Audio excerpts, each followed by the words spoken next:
గల తండ్రి, కృపగలిగిన దేవా, దయగలిగిన దేవా, మీకు వందనాలు. ప్రారంభ ప్రార్థన మొదలుకుని పాటల ద్వారా ఆరాధన కార్యక్రమాన్ని బట్టి మీ నామానికి మహిమ తెచ్చుకున్నారు. చెప్పిన సాక్ష్యముల ద్వారా మీ నామానికి మహిమ తెచ్చుకున్నారు. అలాగే సమయంలో నీ వాక్య పాద సన్నిధికి వచ్చాం. నీ వాక్యం ద్వారా నాతో మాతో అందరితో మీరు మాట్లాడమని యేసయ్య నామములో అడిగి వేడుకొనుచున్నాము తండ్రి, ఆమేన్. అందరూ చెప్పండి, దేవునికి స్తోత్రం. మా చేతులు పైకెత్తండి. దేవునికి స్తోత్రం.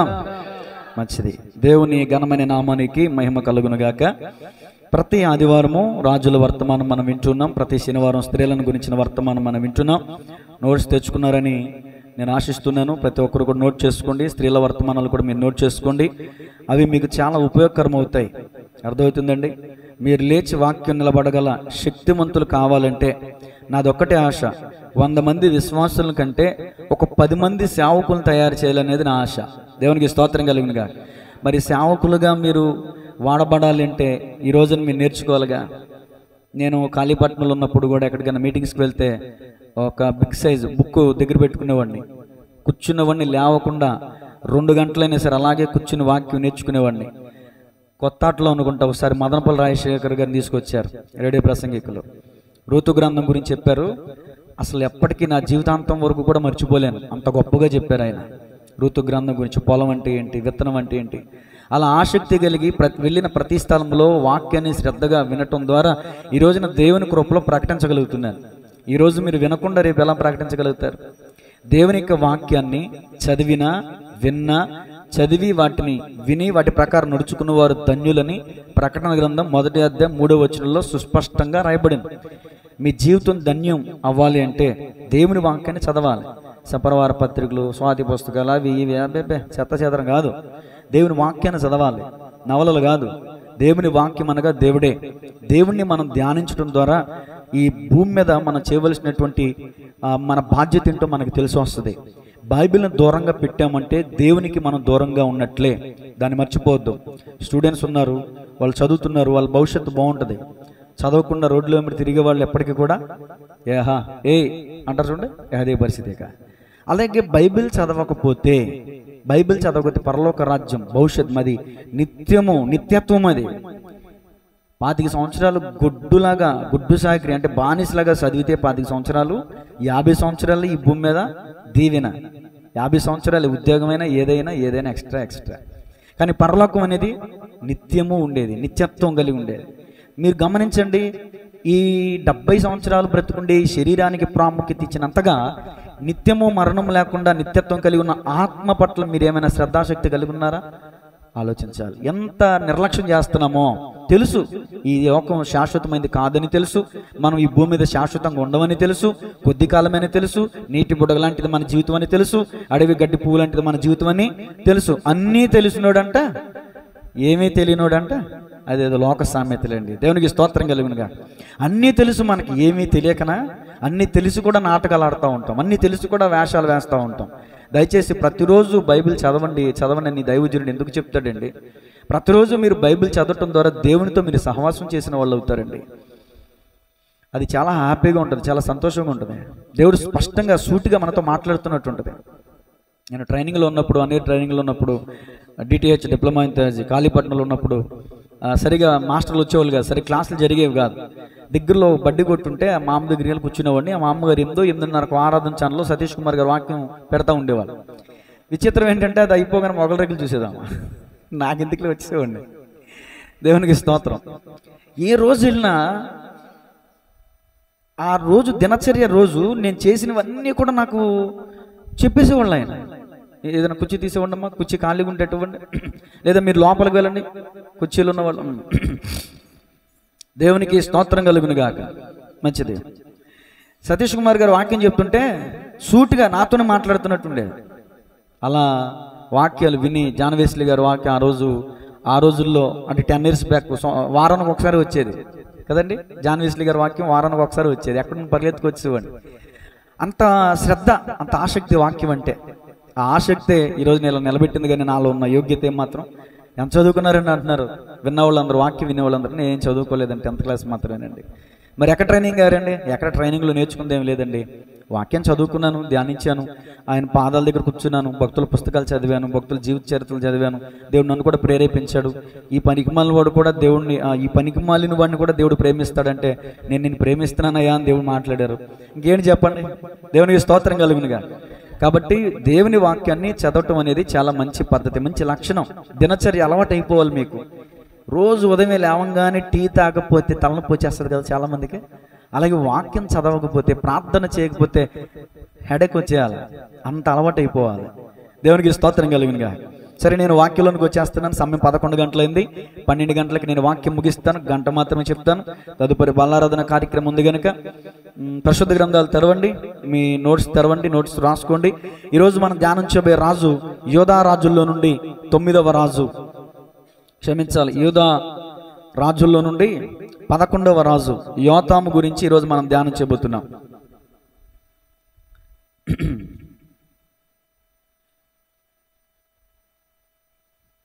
రాసుకోండి రెఫరెన్స్లో.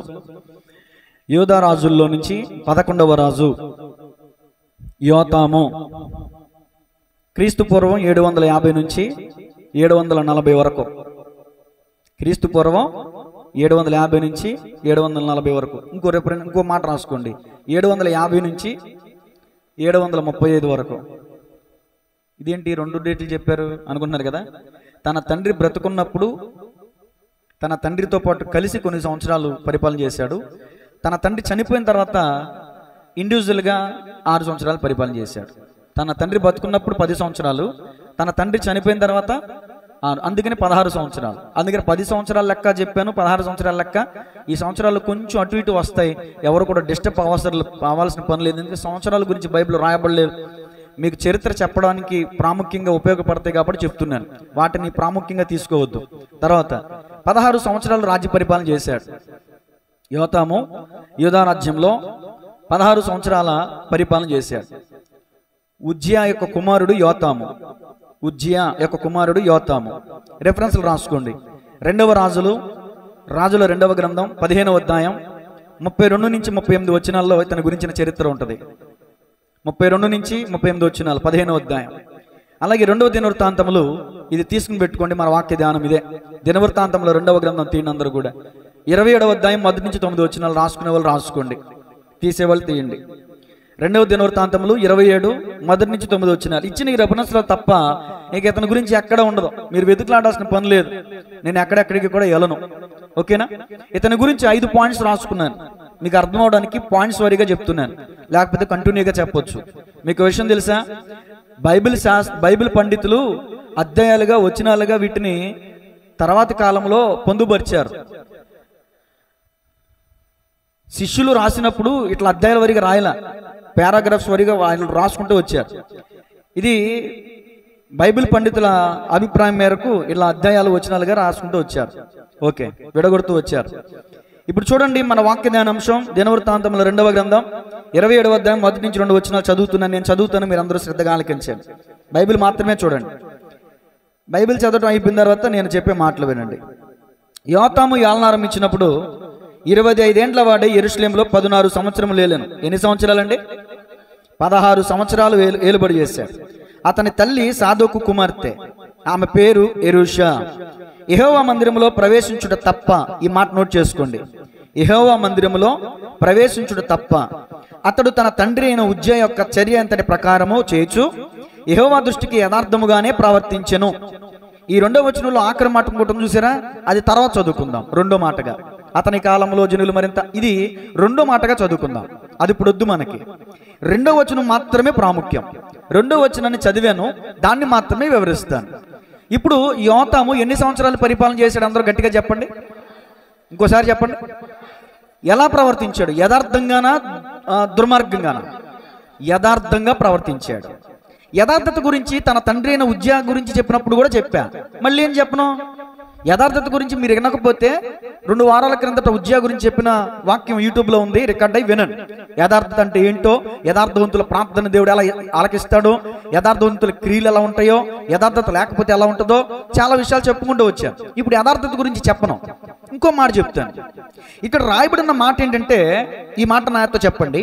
యెహోవా మందిరములో ప్రవేశించుట తప్ప, యెహోవా మందిరములో ప్రవేశించుట తప్ప అంటే తన తండ్రి కూడా యథార్థంగానే ప్రవర్తించాడు. కానీ ఒక్క విషయంలో మిస్టేక్ చేశాడు.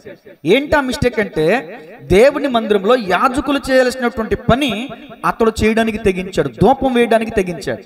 యాజకులు చెప్పారు, రాజా ఇది మీకు తగదు, రాజా ఇది మీకు కీర్తి తీసుకురాదు, రాజా ఇది మీ పని కాదు అని చెప్పారే గాని 85 మందిని తోసుకుంటూ వెళ్ళిపోయాడు. గర్వం. అక్కడ ఒక మాట ఉంటుంది, ఉజ్జియా స్థిరపడిన తర్వాత మనసున గర్వించి ఆ పని చేశాడు. ఉజ్జియా స్థిరపడిన తర్వాత యథార్థంగా ఉన్నాడు, దేవుడు ఆశీర్వదించాడు, స్థిరపడ్డాడు. స్థిరపడిన తర్వాత గర్వానికి చోటిచ్చాడు. ఇప్పుడు గమనించండి, ఉజ్జియా చర్య తప్ప అంటే ఉజ్జియా గర్వానికి చోటిచ్చాడు. అంటే యోతాము దేనికి చోటివ్వలేదు? గర్వానికి చోటివ్వలేదు. ఇది మన పాయింట్. యెహోవా మందిరంలో ప్రవేశించుట తప్ప అంటే దాని అర్థం, యెహోవా మందిరంలో ప్రవేశించడానికి గల కారణం ఉజ్జియా గర్వం. గర్విష్ఠువాడు లెక్కలేని పనులు చేస్తాడు, చేయకూడని పనులు చేస్తాడు. ఇప్పుడు అతని కుమారుడైన యోతాము గర్వానికి చోటివ్వల. ఎందుకంటే తన తండ్రిని చూశాడు కదా, బుద్ధి వచ్చింది. తన తండ్రి ఎలాంటోడో అతనికి తెలుసు.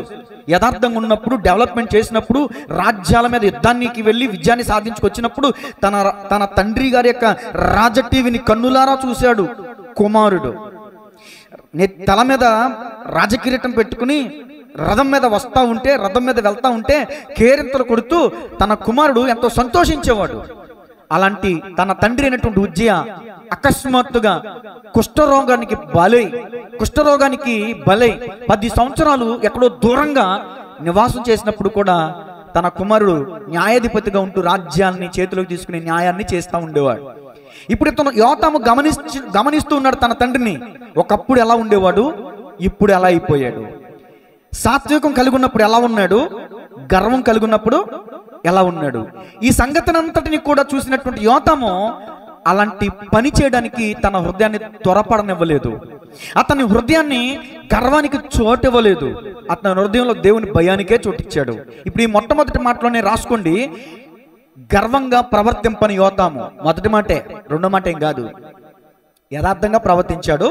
మరి ఎలా ప్రవర్తించలేదు? గర్వముగా ప్రవర్తించలేదు. ఇప్పుడు ఇతని గురించిన ప్రస్తావన చెబుతూ మరొక తండ్రి కుమారుడిని మీకు జ్ఞాపకం చేస్తా. ఇతని యొక్క గొప్పతనం తెలియాలంటే, ఇప్పుడు మంచి తెలియాలంటే ఏముండాలి పక్కన? అలాగే ఇప్పుడు మంచివాడని యోతాము గురించి మనకు తెలియాలంటే చెడ్డవాడైన వాడి గురించి మనం ధ్యానించాలి. ఎవడండి చెడ్డవాడు? తన తండ్రి గురించి తెలిసి కూడా తన తండ్రి చేసిన దానికంటే ఇంకా ఎక్కువ పాపం మూటగట్టుకుని అర్ధాంతరంగా బెల్సేశారు. గట్టిగా చెప్పలు కొడదాం. అది అలా రావాలి, రెస్పాన్స్ రిప్లై అలా రావాలా, చెప్పక ముందే. దేవుడు మిమ్మల్ని దీవించిన గాక. దేవునికి స్తోత్రం చెప్పండి గట్టిగా. దానియేలు గ్రంథం 5వ అధ్యాయం 22వ వచనం తీయండి. బెల్షస్సరు, అతని కుమారుడు వగు నీవు ఈ సంగతి అంతయు ఎరిగియుండియు నీ మనసును అణుచుకొనక పరలోకమందున్న ప్రభు మీద నిన్ను నీవే హెచ్చించుకుంటే. ఇప్పుడు నా వైపు చూడండి, ఇంకెవరు బైబిల్ చూడకూడదు, ఓకేనా? నెబుకద్నెజరు ఉన్నాడండి, నెబుకద్నెజరు కుమారుడు ఉన్నాడండి, అతని పేరు బెల్షస్సరు. నెబుకద్నెజరు రాజు కాలంలో ఏమైందంటే, నెబుకద్నెజరు రాజుకి దేవుడు మహద్దశనిచ్చాడు ఉంటుంది. 5వ అధ్యాయం 22వ వచనం. దానియేలు తీనవసరంలా. దేవుడు ఏమిచ్చాడంట నెబుకద్నెజర్కి? చెప్పండి. ఇప్పుడు చెరువు పంట బాగా పండిందండి, 2 కోట్లు సంపాదించాడు. మీరేమంటారు? అరే దశ తిరిగిపోయిందిరా మనోడికి అంటారంటారా? అంటే అదొక దశ, అదొక ఎక్సలెంట్, అదొక టర్నింగ్ పాయింట్. అలాగే దేవుడు మహద్దశనిచ్చాడు రాజుకి. దాని అర్థం ఏంటంటే, రాజు ఎవరిని చంపాలనుకుంటే వాళ్ళని చంపేస్తాడు, ఎవరిని బతికించాలనుకుంటే వాళ్ళని బతికిస్తాడు. రాజు ఉన్నతమైనటువంటి స్థితిని కలిగి ఉన్నాడు. ఆ నెబుకద్నెజరు బబులోను రాజ్యానికి, బబులోను మహాసామ్రాజ్యానికి రాజు. అన్యుల సామ్రాజ్యానికి కూడా విజయాన్ని కలగజేసేవాడు దేవుడే అని ఇక్కడ మనకు అర్థమవుతుంది. దేవునికి స్తోత్రం కలుగును గాక. గమనించాలి. ఇప్పుడు ఆ నెబుకద్నెజరు ఒకసారి తన రాజ్యం మీద, నగరం మీద నుంచుని అటు ఇటు చూస్తున్నాడు. తన నగరాన్ని అంతటిని కూడా పరిశీలన చేస్తున్నాడు.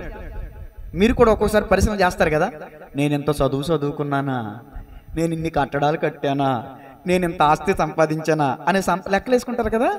మనోడు కూడా అలాగే తన రాజ్యాన్ని పరిశీలన చేస్తూ మనసులో ఒక చిన్న అతిశయానికి చోటిచ్చాడు. చిన్న అతిశయం ఏమన్నా తెలుసా? మనసులో నవ్వుకున్నాడు, పైకి కూడా అందులో ఎవరికి చెప్పలా.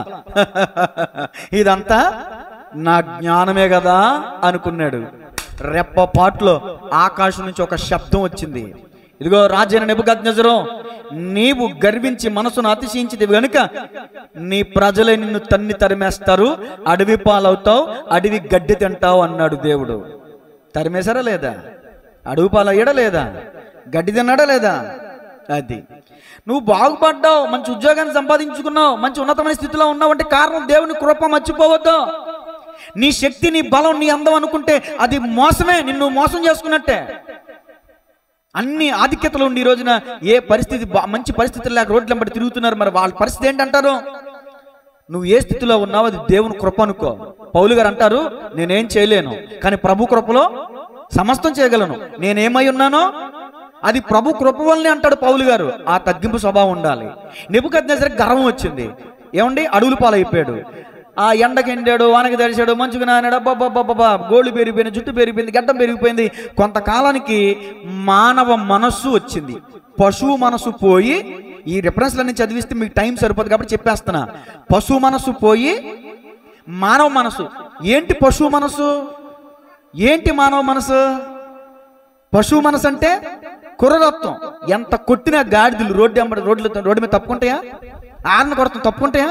కొంతమంది మనుషులు కూడా అలా ప్రవర్తిస్తూ ఉంటారు. మనుషులే కానీ పశువు మనస్సు. ఇప్పుడు పశువు మనస్సు ఉన్నటువంటి అతను అడవుల పాలైపోయి కొంతకాలానికి అన్ని చూసుకున్నాడు, అన్ని అర్థమైనవి. ఇప్పుడు అనుకున్నాడు, ప్రభువా ఇదిగో సకల ప్రభుత్వములు నీ వశమునున్నాయి, నీ కృపే అని దేవునికి ఒక్కసారి దేవుని జ్ఞాపకం చేసుకున్నాక దేవుడు మరలా అవకాశం ఇచ్చాడు. మారు మనసు పొందాడు కదా. పశువు మనసు పోయి మానవ మనసు వచ్చింది కదా. ఇప్పుడు తిరిగి రాజ్యంలోకి వచ్చాడు. మరలా తిరిగి తన రాజ్యాన్ని పరిపాలిస్తున్నాడు. కొంతకాలానికి అతను చనిపోయాడు. అతని కుమారుడైన బెల్షస్సరు రాజ్య పరిపాలనకి వచ్చాడు. ఇప్పుడు తన కుమారుడైన బెల్షస్సరు ఎలా రాజ్య పరిపాలన చేయాలి? ఒళ్ళు దగ్గరెట్టుకుని రాజ్య పరిపాలన చేయాలి. ఎందుకని ఈ మాట అన్నందుకు నన్ను క్షమించాలి, మాట్లాడకూడదు. కొన్ని భాష, కొన్ని పదజాలం కొంచెం కఠినంగానే ఉంటుంది. మరి అర్థం అవ్వాలి ఆ సబ్జెక్ట్. మీకు బాడీ దగ్గర పెట్టుకుని పరిపాలన చేయాలి. ఇప్పుడు చదివించాను నేను దానియేలు గ్రంథం 5వ అధ్యాయం 22వ వచనం చదివారు కదా. రాజైన బెల్షస్సరు ఈ సంగతి అంతయు ఎరిగి, నాతో చెప్పండి, ఈ సంగతి అంటే ఏ సంగతి? ఇప్పుడు చెప్పాను కదా స్టోరీ అదంతా. ఈ సంగతి అంతా నువ్వు ఎరిగి నువ్వేం చేశావు? నీ మనసును అణుచుకొనక పరలోకమున్న దేవుని ఎదుట నిన్ను నువ్వు హెచ్చించుకున్న కాలు ఎగరేస్తున్నావు. నేను కాబట్టి రాజు అయ్యాను అంటున్నావు. తల ఎగరేస్తున్నావు, జుట్టు ఎగరేస్తున్నావు. ఎంతమంది ఎగరేస్తారు ఇలాగా? జుట్లు ఎగరేసేవాళ్ళు, కాళ్ళు ఎగరేసేవాళ్ళు. వాళ్ళ గురించి బైబిల్ ఏం చెప్తుంది తెలుసా?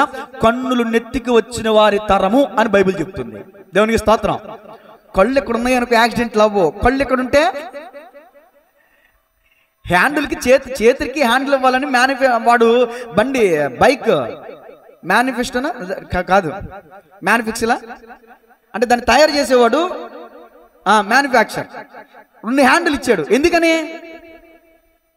దేంతో పట్టుకోవాలని. మరి మన వాళ్ళు దేంతో పట్టుకున్నారా? వీడు చూసాడేమో కాళ్ళతోనా. అప్పుడు అర్థం కాదు. కాళ్ళు 2 పైకి లేపేసి వేసుకుంటే ఎలా తీసేస్తారు రే వేసి రక్తం.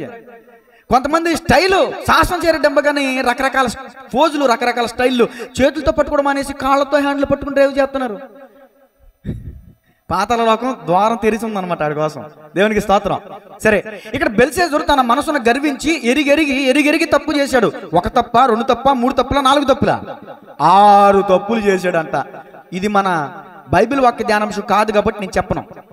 ఎన్నో తెలుసా? తన మనసును అణుచుకోలేకపోయాడు, తన మనసును గర్వించాడు.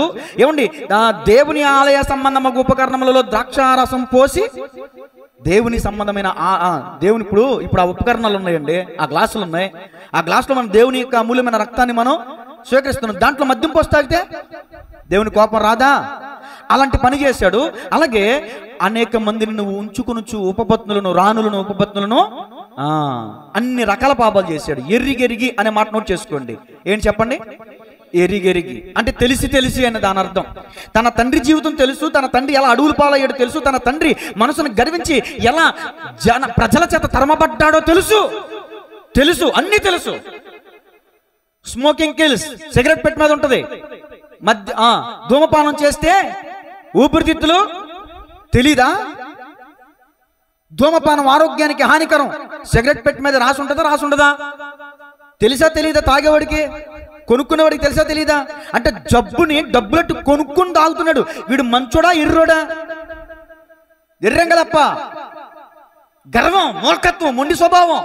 సత్యం ఈరోజు పోతే రేపు రెండో, ఈరోజు పోతేనంట ఇలాంటి కవరింగ్లు. మళ్ళీ ఈ కవరింగ్లు కూడా చేసాడు మనోడు బెల్షాజరు. మొట్టమొదటిగా తన మనసును గర్వించి చూడండి, ఎరిగెరిగి తప్పు చేశాడు. ఈ ఒక్క మాటే తీసుకుందాం, ఎరిగెరిగి. ఈ మాట మీకు అర్థం అవడం కోసం జరిగిన సంఘటన చెప్తాడు. శ్యామ్జీ వేదాల గారు అని దైవజనులు మనందరికీ తెలుసు.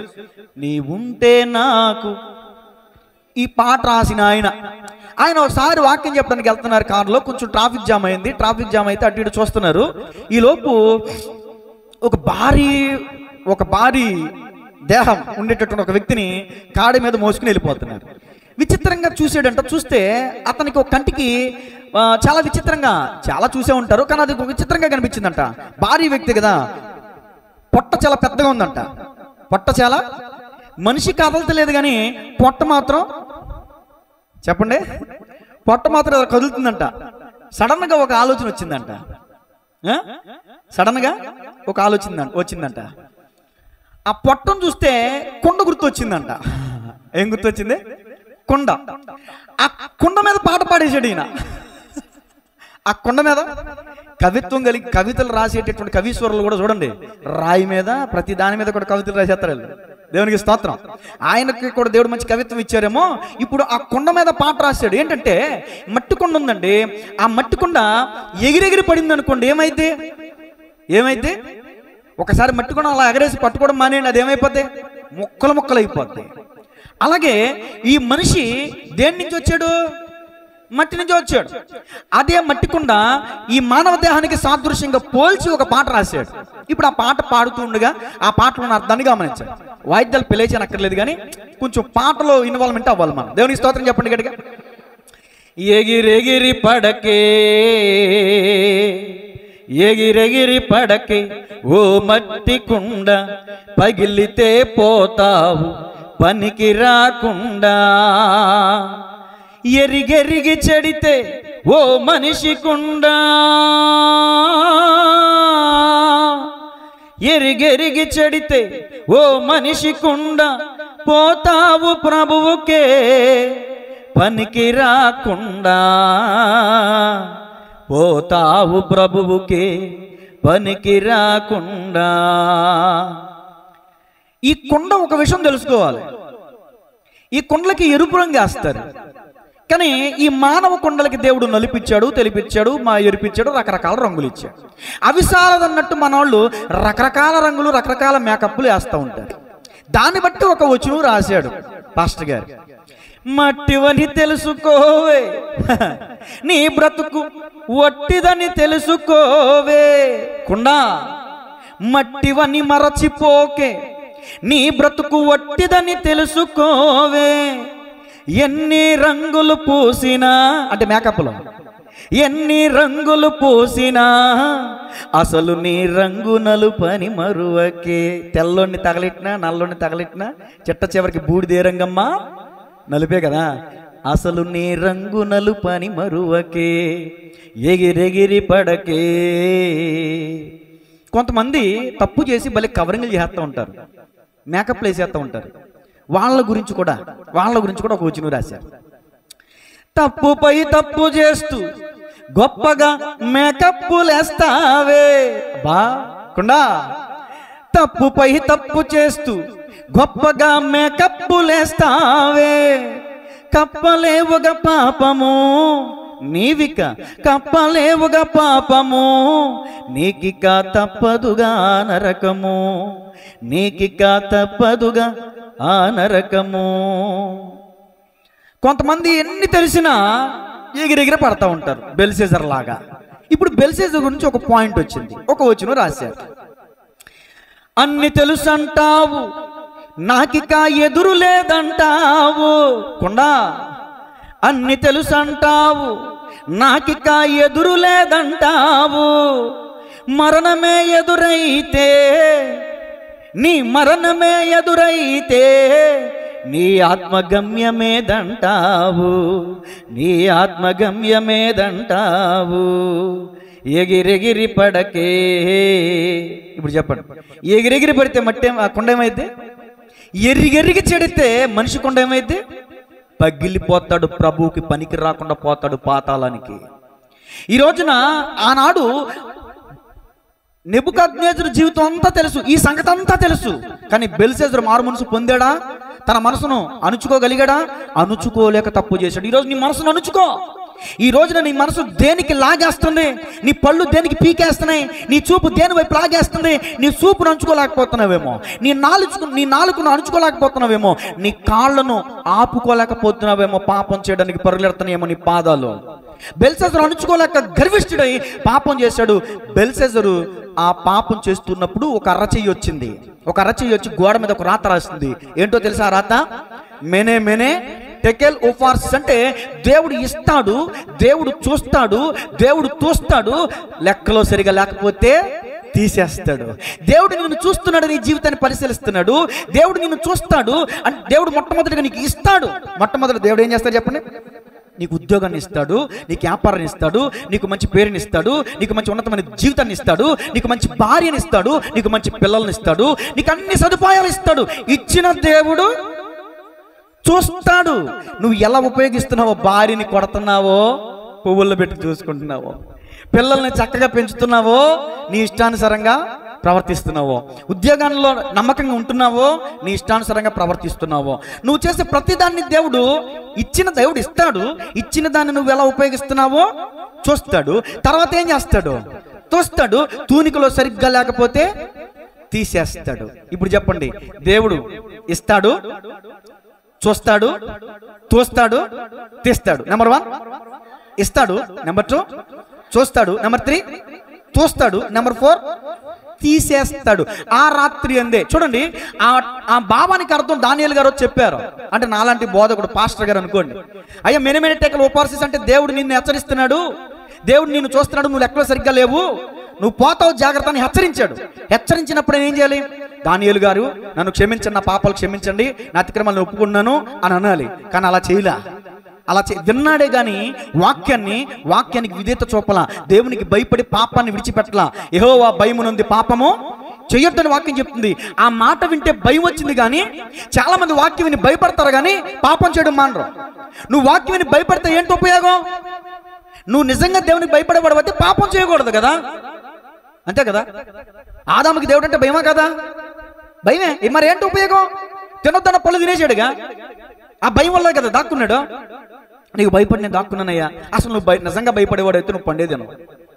పైకి కవరింగ్ భయపడినట్టు నాటకాలు, పాస్టర్ గారంటే భయం అన్నట్టు నాటకాలు, పాస్టర్ గారంటే భయం అన్నట్టు వేషాలు. చూడండి, ఇప్పుడు ఇతను భయపడలేదు దానియేలు చెప్పిన మాటకి లోబడలా. ఆ రాత్రి అందే బెల్షస్సరు చెప్పరే హతుడా ఆయన ఉందా లేదా బైబిల్లో? ఎందుకో తెలుసా? తెల్లారి సూర్యుని చూడలేదు మనోడు. ఎందుకు తెలుసా? ఎరిగెరిగి తప్పు చేశాడు. ఈరోజు ఈ మొట్టమొదటి మాట ఏంటంటే, ఉజ్జియా జీవితాన్ని ఎరిగి ఉన్నటువంటి యోతాము ఎరిగెరిగి తప్పు చేయలా, గర్వానికి చోటివలా, యథార్థత కలిగి జీవించాడు, బహుగా దీవించబడ్డాడు. నీతిమంతుడైన యోతాము. దేవునికి స్తోత్రం కలుగునుగా. ఈరోజు నీ తల్లిదండ్రుల జీవితాన్ని ఒకసారి పరిశీలించు, లేదా నీ పితరుల జీవితాలను ఒకసారి పరిశీలించు. వాళ్ళు మంచిగా జీవించి మంచిగా ఉన్నతమైన స్థితిలో ఉంటే ఆ మార్గాన్ని నువ్వు వెంబడించు. ఒకవేళ చెడు జీవితాన్ని జీవించి ఒకవేళ అర్ధాంతరంగా వాళ్ళ జీవితాన్ని ముగిసిపోతే, అయ్యో నా తల్లిదండ్రులు నా పితరులు తప్పు చేశారు, ఇలా దేవుని ఉగ్రతకి దేవుని ఉగ్రతకి బలైపోయారు, నేను అలాంటి తప్పు చేయకూడదు, నేను అలాంటి పాపం చేయకూడదు, నేను అలాంటి అవిధేయత కలిగిన జీవితాన్ని కలిగి జీవించకూడదు అని ఒక ఆలోచన విచక్షణ కలిగి జీవించు. ఎరిగెరిగి దేవునికి స్తోత్రం చెప్పండి గట్టిగా. కొన్ని విషయాలు మీ దృష్టికి తీసుకొస్తాను. ఇప్పుడు ఒక మద్యపానం త్రాగే వ్యక్తి ఉన్నాడు. తాగి లివర్లు పాడైపోయి చనిపోయాడు. నేను మళ్ళీ చెప్తున్నా, చెప్పేటప్పుడు నా వైపు చూడాలి, బైబిల్ వైపు చూడకూడదు. తాగి ఏం పోయినాయి? లివర్ పోయింది. ఒకటే ఉంటుంది, లివర్ పోయింది, చనిపోయాడు. ఇప్పుడు ఆ త్రాగుబోతు వ్యక్తికి ఒక కొడుకున్నాడు. ఇప్పుడు ఆ కొడుకు ఏం ఆలోచించాలి చెప్పండి? మీరు అందరూ అండి, మా కిరణ్ బాబు చెప్తాడు. చెప్పరా చెప్పరా, నువ్వు చెప్తే బాగుంది. నువ్వేం ఆలోచిస్తావు చెప్పు. పోలేదులే, ఏసు రక్తమే చేయం. గట్టిగా చెప్పలు కొట్టాడు. మా నానే సరే ఏదో చెప్తున్నాడు, తాగి తాగి అలా జీవితాన్ని నాశనం చేసుకున్నాడు, తాగి తాగి ఇల్లు గొల్ల చేసుకున్నాడు, ఒళ్ళు గొల్ల చేసుకున్నాడు, తాగి తాగి ఉన్న పేరు పోగొట్టుకున్నాడు, తాగి తాగి ఉన్న గొప్ప పేరు పోగొట్టుకున్నాడు, మంచి పేరు పోగొట్టుకున్నాడు. నేను అలాంటి బతకూడదు, నేను అలాంటి తాగుడికి అలవాటు పడకూడదు నువ్వు అనుకుంటావా? ఆడు కూడా తాగాడు అనుకో, దాని అర్థం ఏంటి? మూర్ఖత్వం, మొండితనం, అజ్ఞానం, అవివేకం అంటారు. నీ తండ్రిని చూసి ఒకవేళ చెడిపోయినటువంటి నీ తండ్రి జీవితం బాగోలేకపోతే, నీ తండ్రి అలాంటి పరిస్థితిలో ఉన్నాడని గ్రహించిన నీవు అలాంటి తప్పు చేయకుండా ఉండాలి. యోతాం అది చేశాడు. గట్టిగా చెప్పలు కూడా ధ్యానం మహిమపడతా.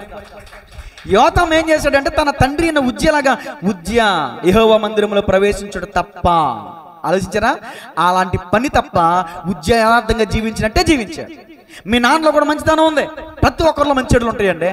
ఆ మంచితనాన్ని తీసుకోవాలి, చెడును మాత్రం స్వీకరించడానికి వీల్లేదు. దేవునికి స్తోత్రం కలుగును గాక. అలాగే ఒక వ్యభిచారి ఉన్నాడండి, ఒక వ్యభిచారి ఉన్నాడు. వ్యభిచారం వల్ల పుట్టాడు, వ్యభిచారం వల్ల చనిపోయాడు. అతని కుమారుడు ఉన్నాడు. ఇప్పుడు అతని తండ్రో తల్లో వ్యభిచారం చేసి వ్యభిచార పాపం వల్ల చనిపోయారు. ఇప్పుడు ఆ బిడ్డ ఏం చేయకూడదు అనుకోవాలి? నేను నా తల్లిలాగా నా తండ్రిలాగా వ్యభిచారం చేయకూడదు, వ్యభిచారం చేస్తే నేను కూడా అలాగే చచ్చిపోతానని తెలిసి ఆ పాపం చేయకూడదు. ఈ రోజున వ్యభిచారం జరుగుతుందా? మన దేశంలో జరగట్లేదా? విస్తారంగా జరుగుతుందా? కొంచెంగా జరుగుతుందా? వ్యభిచారం వల్ల చచ్చిపోయిన వాళ్ళు ఎంతమంది? మన కోర్టు కూడా ఒక అనకూడదు కానీ పాపిష్టిది ఒక న్యాయం ఇచ్చారంట, సహజీవనం చేయొచ్చని. మరి తప్ప కాదు అది, బైబిల్ జడ్జిమెంట్ ఒప్పుకోదు. మన భారతదేశంలో జడ్జిమెంట్ ఇచ్చిందేమో కానీ సహజీవనం చేయడం తప్పేం కాదని బైబిల్ చెప్తుంది. తాట తీసేస్తానంటాడు దేవుడు. దేవునికి స్తోత్రం కలుగునుగా. అది ఆదాముకి దేవుడు ఎంతమంది స్త్రీలను చేశాడు? ఎందుకనే? ఒక పురుషుడికి ఒక్కటే భార్య అని చెప్తున్నాడు అక్కడ చెప్పకనే. ఆగుతున్నారా మనోళ్ళు?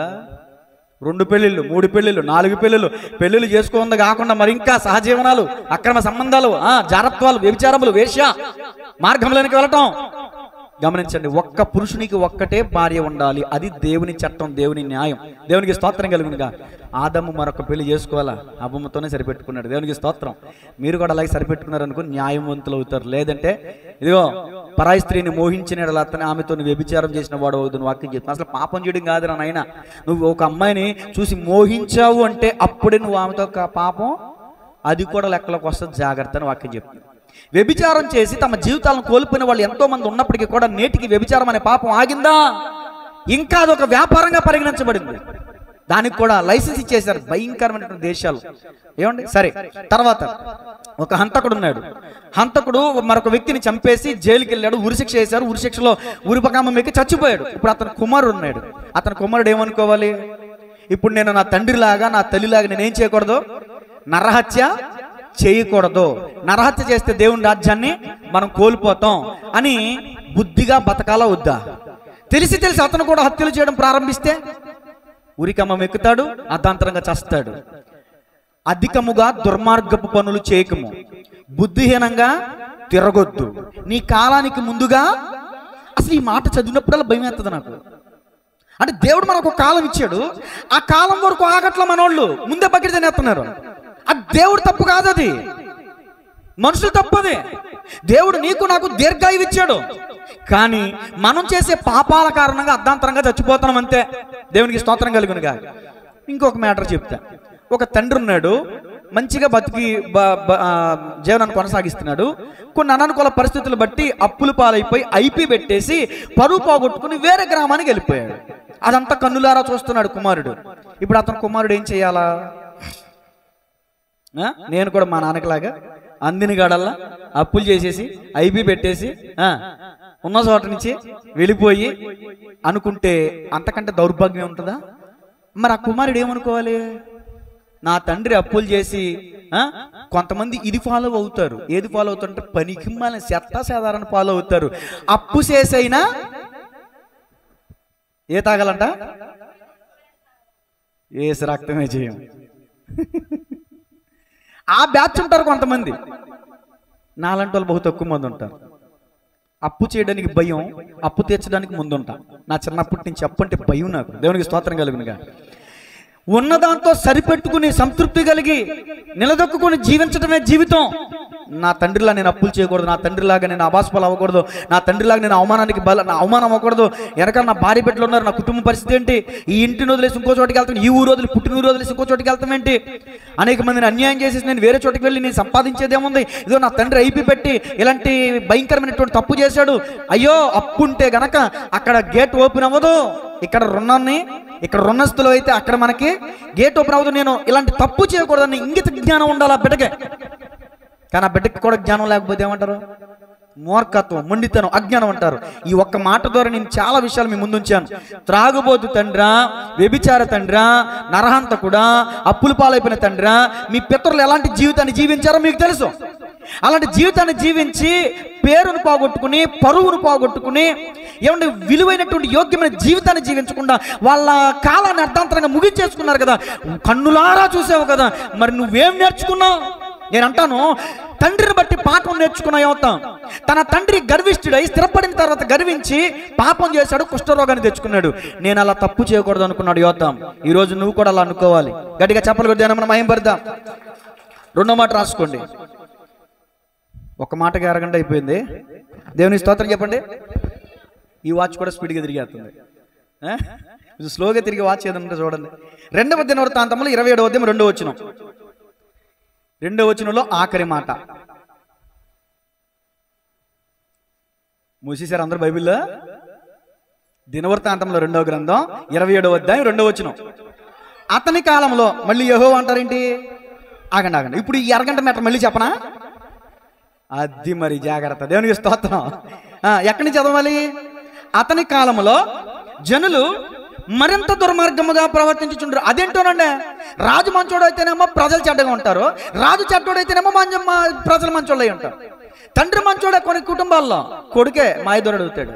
కొడుకు మంచోడే కొన్ని కుటుంబాల్లో, తండ్రి మాత్రం పనిమాలుడు అవుతాడు. మీ కుటుంబాల్లో ఎలాంటి స్థితిలో ఉన్నాయో నాకు తెలుసుమా. నేను మీ కుటుంబం గురించి చెప్పట్లా, ఈ కుటుంబం గురించి చెప్తున్నా. ఒకవేళ ఈ కుటుంబం మీ కుటుంబానికి ఎక్కువగా ఒకవేళ పోలికలుంటే మార్చుకోండి. దేవునికి స్తోత్రం కలుగునుగా. యోతాము కాలంలో దుర్మార్గంగా ప్రవర్తించిన జనులు చెప్పమంటారు ఎలా ప్రవర్తించారో? ఎలా ప్రవర్తించారో రాజుల గ్రంథంలో లేదు, దినవృత్తాంతముల గ్రంథంలో లేదు. మరి ఎక్కడ ఉంటుంది? ఈ రాజ్య పరిపాలన చేస్తున్నప్పుడు ఏ ప్రవక్త ఉన్నాడో తెలుసుకోవాలి మనం. చెప్పండి, ఈ రాజు కాలంలో ఏ ప్రవక్త? యెషయా ప్రవక్త. అమ్మో పాస్టర్ గారు గట్టిగా చెప్పండి, కొట్టాలి గట్టిగా. ఏ ప్రవక్త ఉన్నాడు? మీకు చాలా మందికి రాజుల ఈ పుస్తకాలు మీకు అర్థం కావు. ఎందుకో తెలుసా? ఏ రాజు ఉన్నప్పుడు ఏ ప్రవక్త ఉన్నాడు, ఆ ప్రవక్తల పుస్తకాలు ఈ రాజుల పుస్తకాలు కలిపి చదివితే మీకు అర్థమైంది. ఇప్పుడు నేను రెఫరెన్స్ ఇస్తా, రాసుకోండి. యెషయా గ్రంథం 1వ అధ్యాయం 1వ వచనం.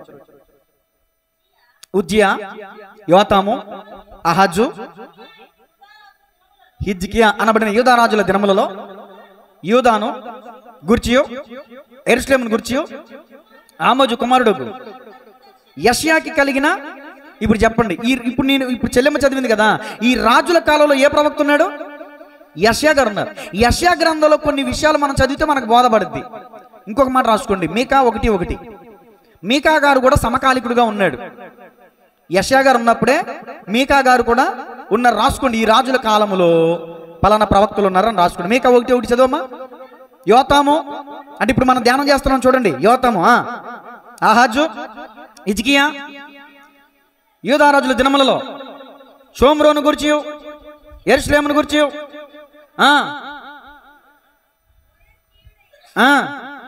మీకాకు అదిగో ప్రత్యక్షమైన యెహోవా వాక్కు అంటే దేవుని చిత్తం అన్నమాట. ఇప్పుడు చూడండి, మీకా, యెషయా, ఆమోసు వీళ్ళందరూ సమకాలికులు, ఒకే కాలంలో జీవించిన వాళ్ళు. ఇది రాసుకుంటే మీకు రాజుల గ్రంథం చదువుతున్నప్పుడు ఈ మాట మీరు రాసుకుని చదివితే మీకు అర్థమైద్ది. ఇప్పుడు యెషయా గ్రంథం తీయండి. యెషయా గ్రంథం 1వ అధ్యాయము 4 నుంచి 5 వచనాలు. పాపిష్టి జనమా, దోషభరితమైన ప్రజలారా, దుష్ట సంతానమా, చెరుపు చేయి పిల్లలారా, మీకు శ్రమ. వారు అంటే ఇశ్రాయేలీయులు, యూద ప్రజలు యెహోవాను విసర్జించి ఉన్నారు, ఇశ్రాయేలు యొక్క పరిశుద్ధ దేవుని దూషింతురు, ఆయనను విడిచి తొలగిపోయి ఉన్నారు. ఇప్పుడు యూద ప్రజలు అతని కాలంలో, యోతము కాలంలో బహు దుర్మార్గంగా ప్రవర్తించారు. ఏంటి ఆ దుర్మార్గం? దేవుని విడిచిపెట్టుట. ఏంటి ఆ దుర్మార్గం? దేవుని విసర్జించుట, దేవుని దూషించుట, ఆయనను విడిచి తొలగిపోవుట. ఇవి ఆ ప్రజలు చేసినటువంటి కార్యకలాపాలు. ఇప్పుడు అర్థమవుతుందా మీకు? అది యోతాము కాలంలో ప్రజలు మరింత దుర్మార్గముగా, కొంచెమా మరింత అంటే అంతకు ముందు కంటే మరింత అంటే ఇంకా ఎక్కువగా అని అర్థం. ఇప్పుడు మీకు కరెంట్ షాక్ తగిలే మాట చెప్తాను. ఆ విషయంలోకి వెళ్ళే ముందు ఇంకా కొన్ని విషయాలు రాసుకోండి. 23వ వచనం కూడా చదువమ్మ, మొదటి అధ్యాయం. నీ అధికారులు, ఇక్కడ చూడండి, ప్రజలేమో దేవుని విసర్జించారు, దేవుని విడిచి తొలగిపోయారు, దేవుని దూషిస్తున్నారు. అధికారులు ఏం చేస్తున్నారు చూడండి. నీ అధికారులు ద్రోహులు, దొంగల సహవాసులు, వారందరూ లంచము కోరుదురు, బహుమానముల కొరకు. నేను మళ్ళీ అడుగుతానండి, ప్రజల తిరుగుబాటు ఏంటి, ప్రజల దుర్మార్గం ఏంటి, అధికారుల దుర్మార్గం ఏంటి అని అడుగుతా. ఆఖరిలో మళ్ళీ చెప్పాలి మీరు. అర్థమవుతుందా? అధికారుల దుర్మార్గం ఏంటి? లంచాలు. ఒక మాట చెప్తే చాలు. అధికారుల దుర్మార్గం ఏంటి? లంచాలు తీసుకోవడం. తర్వాత పురుషులు ఏం చేస్తున్నారు చూడండి. 5వ అధ్యాయం 22వ వచనం, యెషయా గ్రంథం. వివరించట్లా, అవుట్లైన్స్ ఇస్తున్నాను మీకు. 5వ అధ్యాయం 22వ వచనం. ద్రాక్షారసము త్రాగుటలో ప్రఖ్యాతి నొందిన వారికి, అంటే మద్యము కలుపటలో తెగవ గలవారికి శ్రమ. ఇప్పుడు పురుషులు దేంట్లో ప్రఖ్యాతి కలిగి ఉన్నారంట? ఎవరైనా విస్కీలో ఏం కలుపు తాగుతారంట? పురుషులందరూ సైలెంట్గా ఉన్నారు, స్త్రీలందరూ చెప్తున్నారు ఏంటంటే, పురుషులు చెప్తే ఎక్కడ బయటవా అమ్మా అంటే మన సంఘంలో లేరు కానీ బయట దేశాల్లో. దేవునికి స్తోత్రం. ద్రాక్షారసం కలుపుట్లో కూడా ప్రఖ్యాత, కలపట్లో కూడా ప్రఖ్యాత అంట. కలపట్లో గొప్ప అంట. ఆడు పలానోడు భలే కలుపుతాడు రా. ఒక ఆమె, నేను భీమవరం ఆటో డ్రైవ్ చేస్తున్నప్పుడు ఆ కోరుకొల్లు ఎక్కింది ఒక అమ్మ. బడ్డీ కొట్టి కూడా ఆపమంది. ఏదైనా పిల్లకి ఏమైనా తీసుకుంటుందేమో అని ఆపా. వెళ్ళి ఒక క్వార్టర్ తీసుకుని ఒక గ్లాసులో వేసేసుకుని అలా ఎత్తి తాగేసింది. నీళ్లు కూడా కలిపితే ఒట్టు. వెళ్ళిపోదామంటే పిల్ల ఉండిపోయింది. అమ్మ నాయన, ఇప్పుడు ఏమప్పుడు ఆట ఎక్కి ఏం కక్కేస్తుందో, ఏమి తిట్టేస్తుందో, భయం. ఈ పిల్లన్నా దిగిపోతే బాగుండు అనిపించింది. ఏం చేస్తాం, అట్ట అయిపోయింది ప్రపంచం. ఈ లేరంటారా మన ఊళ్ళో, మన గ్రామంలో లేరంటారా? మద్యము తాగేటటువంటి వాళ్ళని చూసి నాకు చెప్పారండి, ఒకళ్ళ ఏజు రక్తమే జయం, దుష్టుడంట ఎవడో తరమకుండానే పారిపోతాడంట. భయం వేసింది. అమ్మో పలానా చర్చకాలం. ఇప్పుడు మీకు అర్థమైపోతుంది, చెప్పకూడదు కొన్ని విషయాలు. దేవుని స్తోత్రం చెప్పండి గట్టిగా. మద్యము త్రాగుటలో, మద్యము కలుపుటలో కొంతమంది ప్రఖ్యాతి కలిగి ఉన్నారంట. పురుషులేమో మద్యానికి బానిస అయిపోయారు, అధికారులేమో లంచానికి బానిస అయిపోయారు, ప్రజలేమో దేవునికి తిరుగుబాటు చేసి బలైపోతున్నారు. స్త్రీలు ఏమైపోయారో చూడండి అమ్మ. 3వ అధ్యాయం 16వ వచనం, యెషయా గ్రంథం 3వ అధ్యాయం 16వ వచనం. మరియు యెహోవా సెలవిచ్చినదేమనగా, అమ్మలారా మీ గురించే జాగ్రత్తగానండి. అంటే మీ గురించి కాదు, ఇలాంటి స్థితిలో ఉన్నటువంటి వాళ్ళ గురించి. సియోను కుమార్తెలు, అయ్యి బాబోయ్ గర్విష్ఠురాండ్రై. ఎందుకంటే మెడచాచటం,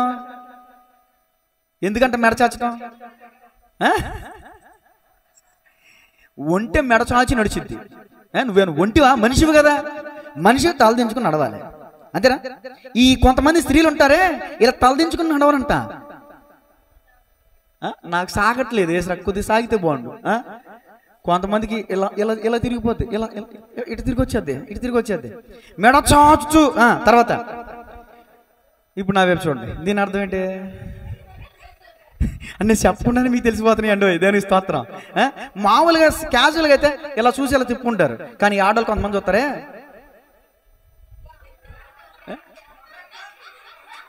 అంటే మీరు ఏమైనా అనుకున్నా నాకు తెలియదు, మరి సుమా చెప్పాలి, మరి అన్ని ట్రైనింగ్ ఉండాలి కదా. కొంతమంది మాయదారి సూపులు, వారసూపులు, అంటే మరి ఏసు రక్తం. పురుషులు అసలు ఈ ఆడవాళ్ళు కనబడరండి, మగవాళ్ళు కనబడతారు. ఎంత తేడా. మగాళ్ళ కంటే డేంజర్ అని తెలుసా, ఆడవాళ్ళు మగవాళ్ళని కనబడతారు ఎక్కువ, కానీ వాళ్ళు కనిపించరు. Silent killers.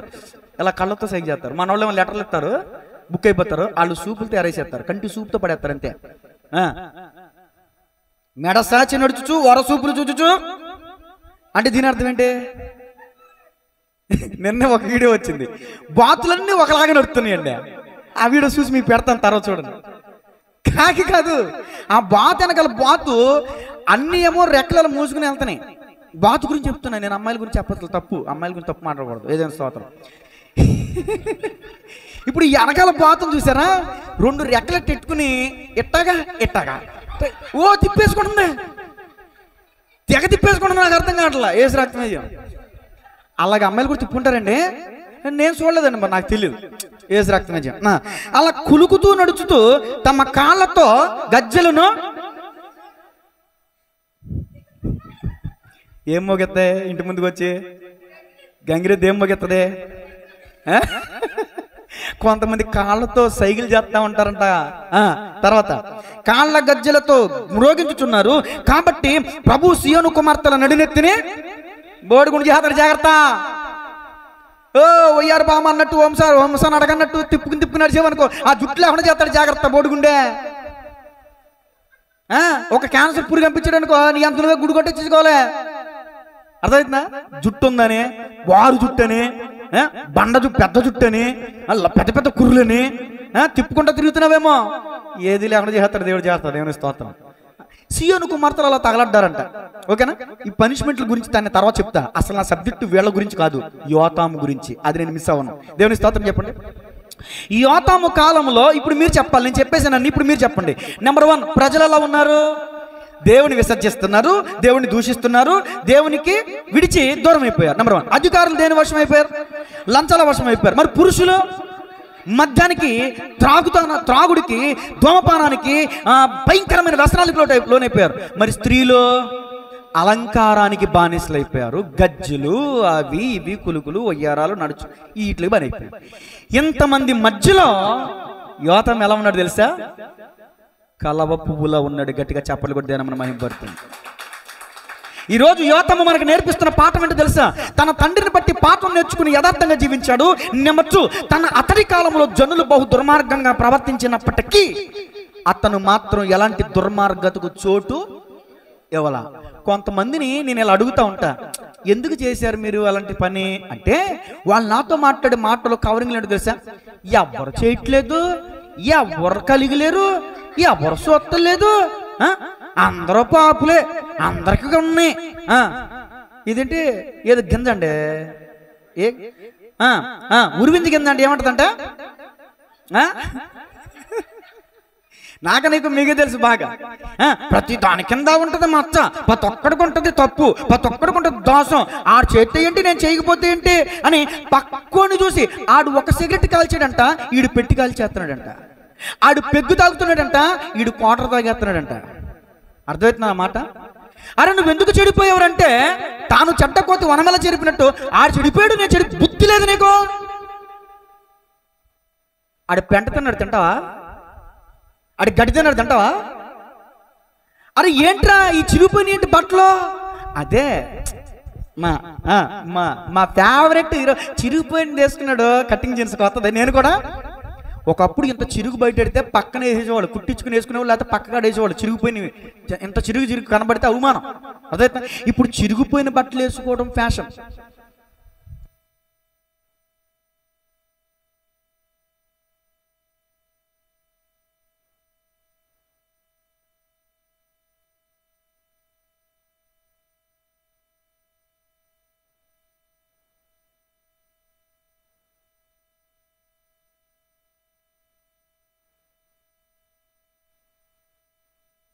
దేవునికి స్తోత్రం.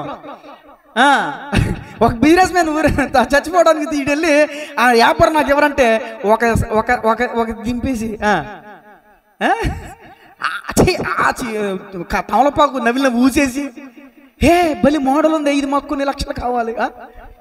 అక్కడి నుంచి వచ్చిందండి. అప్పుడెప్పుడు ఏదో సరదాగా తీసారు సినిమా, కానీ అదే ఫిక్స్ అయిపోయింది.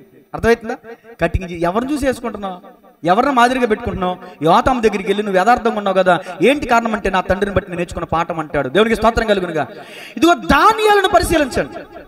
ఇప్పుడు దానియేలు మీకు జ్ఞాపకం చేస్తా. దానియేలు ఏ ప్రదేశంలో ఉన్నాడండి? బబులోను ప్రదేశంలో ఉన్నాడు. బబులోను ప్రదేశం ఎలాంటిది? పక్క భయంకరమైన విగ్రహారాధన ప్రాంతం, వాటికి బలిచేటటువంటి, వాటిని తినేటటువంటి పరిస్థితులు. కానీ దానియేలు తను అపవిత్రపరుచుకున్నాడా? అయ్యా పేరు మారుస్తారా, మార్చుకోండి. అయ్యా మీ చదువు చెప్తారా, చెప్పించుకోండి, మేము నేర్చుకుంటాం, మీ చదువు నేర్చుకుంటాం. బబులోను విద్య నేర్చుకున్నారు, బబులోను దేవతల వారి పేర్లు పెడితే పెట్టించుకున్నారు. No, I don't care, okay, no problem అన్నారు. కానీ రాజు తినే ఆహారం మాత్రం మనమైతే ఎగేసుకు తినేస్తాం. అమ్మో, ఎమ్మెల్యే గారు తినే ఆహారమా, అయ్యి బాబు సీఎం గారు తినే ఆహారమా. అక్కడ రాజులు తినే ఆహారం పెడితే నాకు వద్దు అన్నాడు. దేవునికి స్తోత్రం. మా కిరణ్ గారు అంటాడు అప్పుడప్పుడు ఏదైనా పెడితే, వద్దు బావా, వద్దు బావా, పైకి వద్దు అంటాడు కానీ లోప పెట్టు బావా, ముందుకు తోస్తాడు ప్లేటు. ఊరిని ఎగ్జాంపుల్ చెప్పా. చాలా మంది అంటే మనోడిని ఉద్దేశం చెప్పట్లేసమ్మా, ఊరిని చెప్పా. తిన్నో అంటే 4 బల్లెలు తింటారు. తింటానన్నవాడు ఒక పల్లె మీద తింటాడు, తిన్నవాడు వాళ్ళని నమ్మమాకండి. దేవునికి స్తోత్రం. అర్థమవుతుందా? ఇప్పుడు నేను సబ్జెక్ట్లోకి వస్తున్నా. దానియేలు తినకూడదు అన్నదాన్ని తినకూడదు. అయ్యా ప్లీజ్ మాకు శాకాహారం పెట్టండి అయ్యా, మాకు మాంసాహారం వద్దయ్యా, మేము ఇలా అపవిత్రమైన తినలేదు ప్రభు అంటే ఆ సైనికుడికి ఆజ్ఞాపిస్తే ఆ సైనికుడు యాక్సెప్ట్ చేశాడు. ఇప్పుడు నేను చెప్తున్న మాట ఏంటంటే, దానియేలు, షద్రక్, మెషక్, అబేద్నెగో అనేటువంటి వారు చుట్టూ చెడిపోయిన ప్రాంతం, కానీ వాళ్ళు చెడిపోయారా?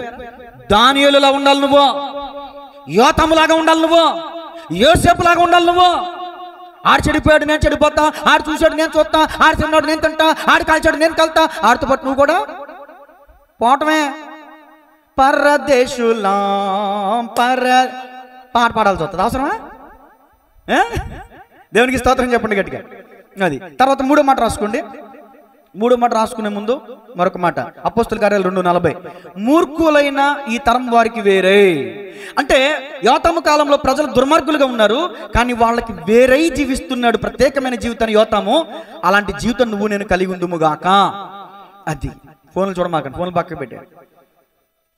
వేరే సముద్రం నుంచి ఉప్పుని ఏం చేస్తారు చెప్పండి? వేరు చేయబడిన ఉప్పు ఎలా ఉంటుంది? తెల్లగా ఉంటుందా, నల్లగా ఉంటుందా? తెలుపు దేనికి సాదృశ్యం? పరిశుద్ధతకి సాదృశ్యం. మీరు లోకమునికి ఏమై ఉన్నారు? ఉప్పు అయి ఉన్నారు. ఉప్పు నిస్సారమైనది అయితే దానివల్ల దేనికి ప్రయోజనం? బయట పారవేయబడి తొక్కబడటకి కానీ మరి దేనికి ఉపయోగం కాదు.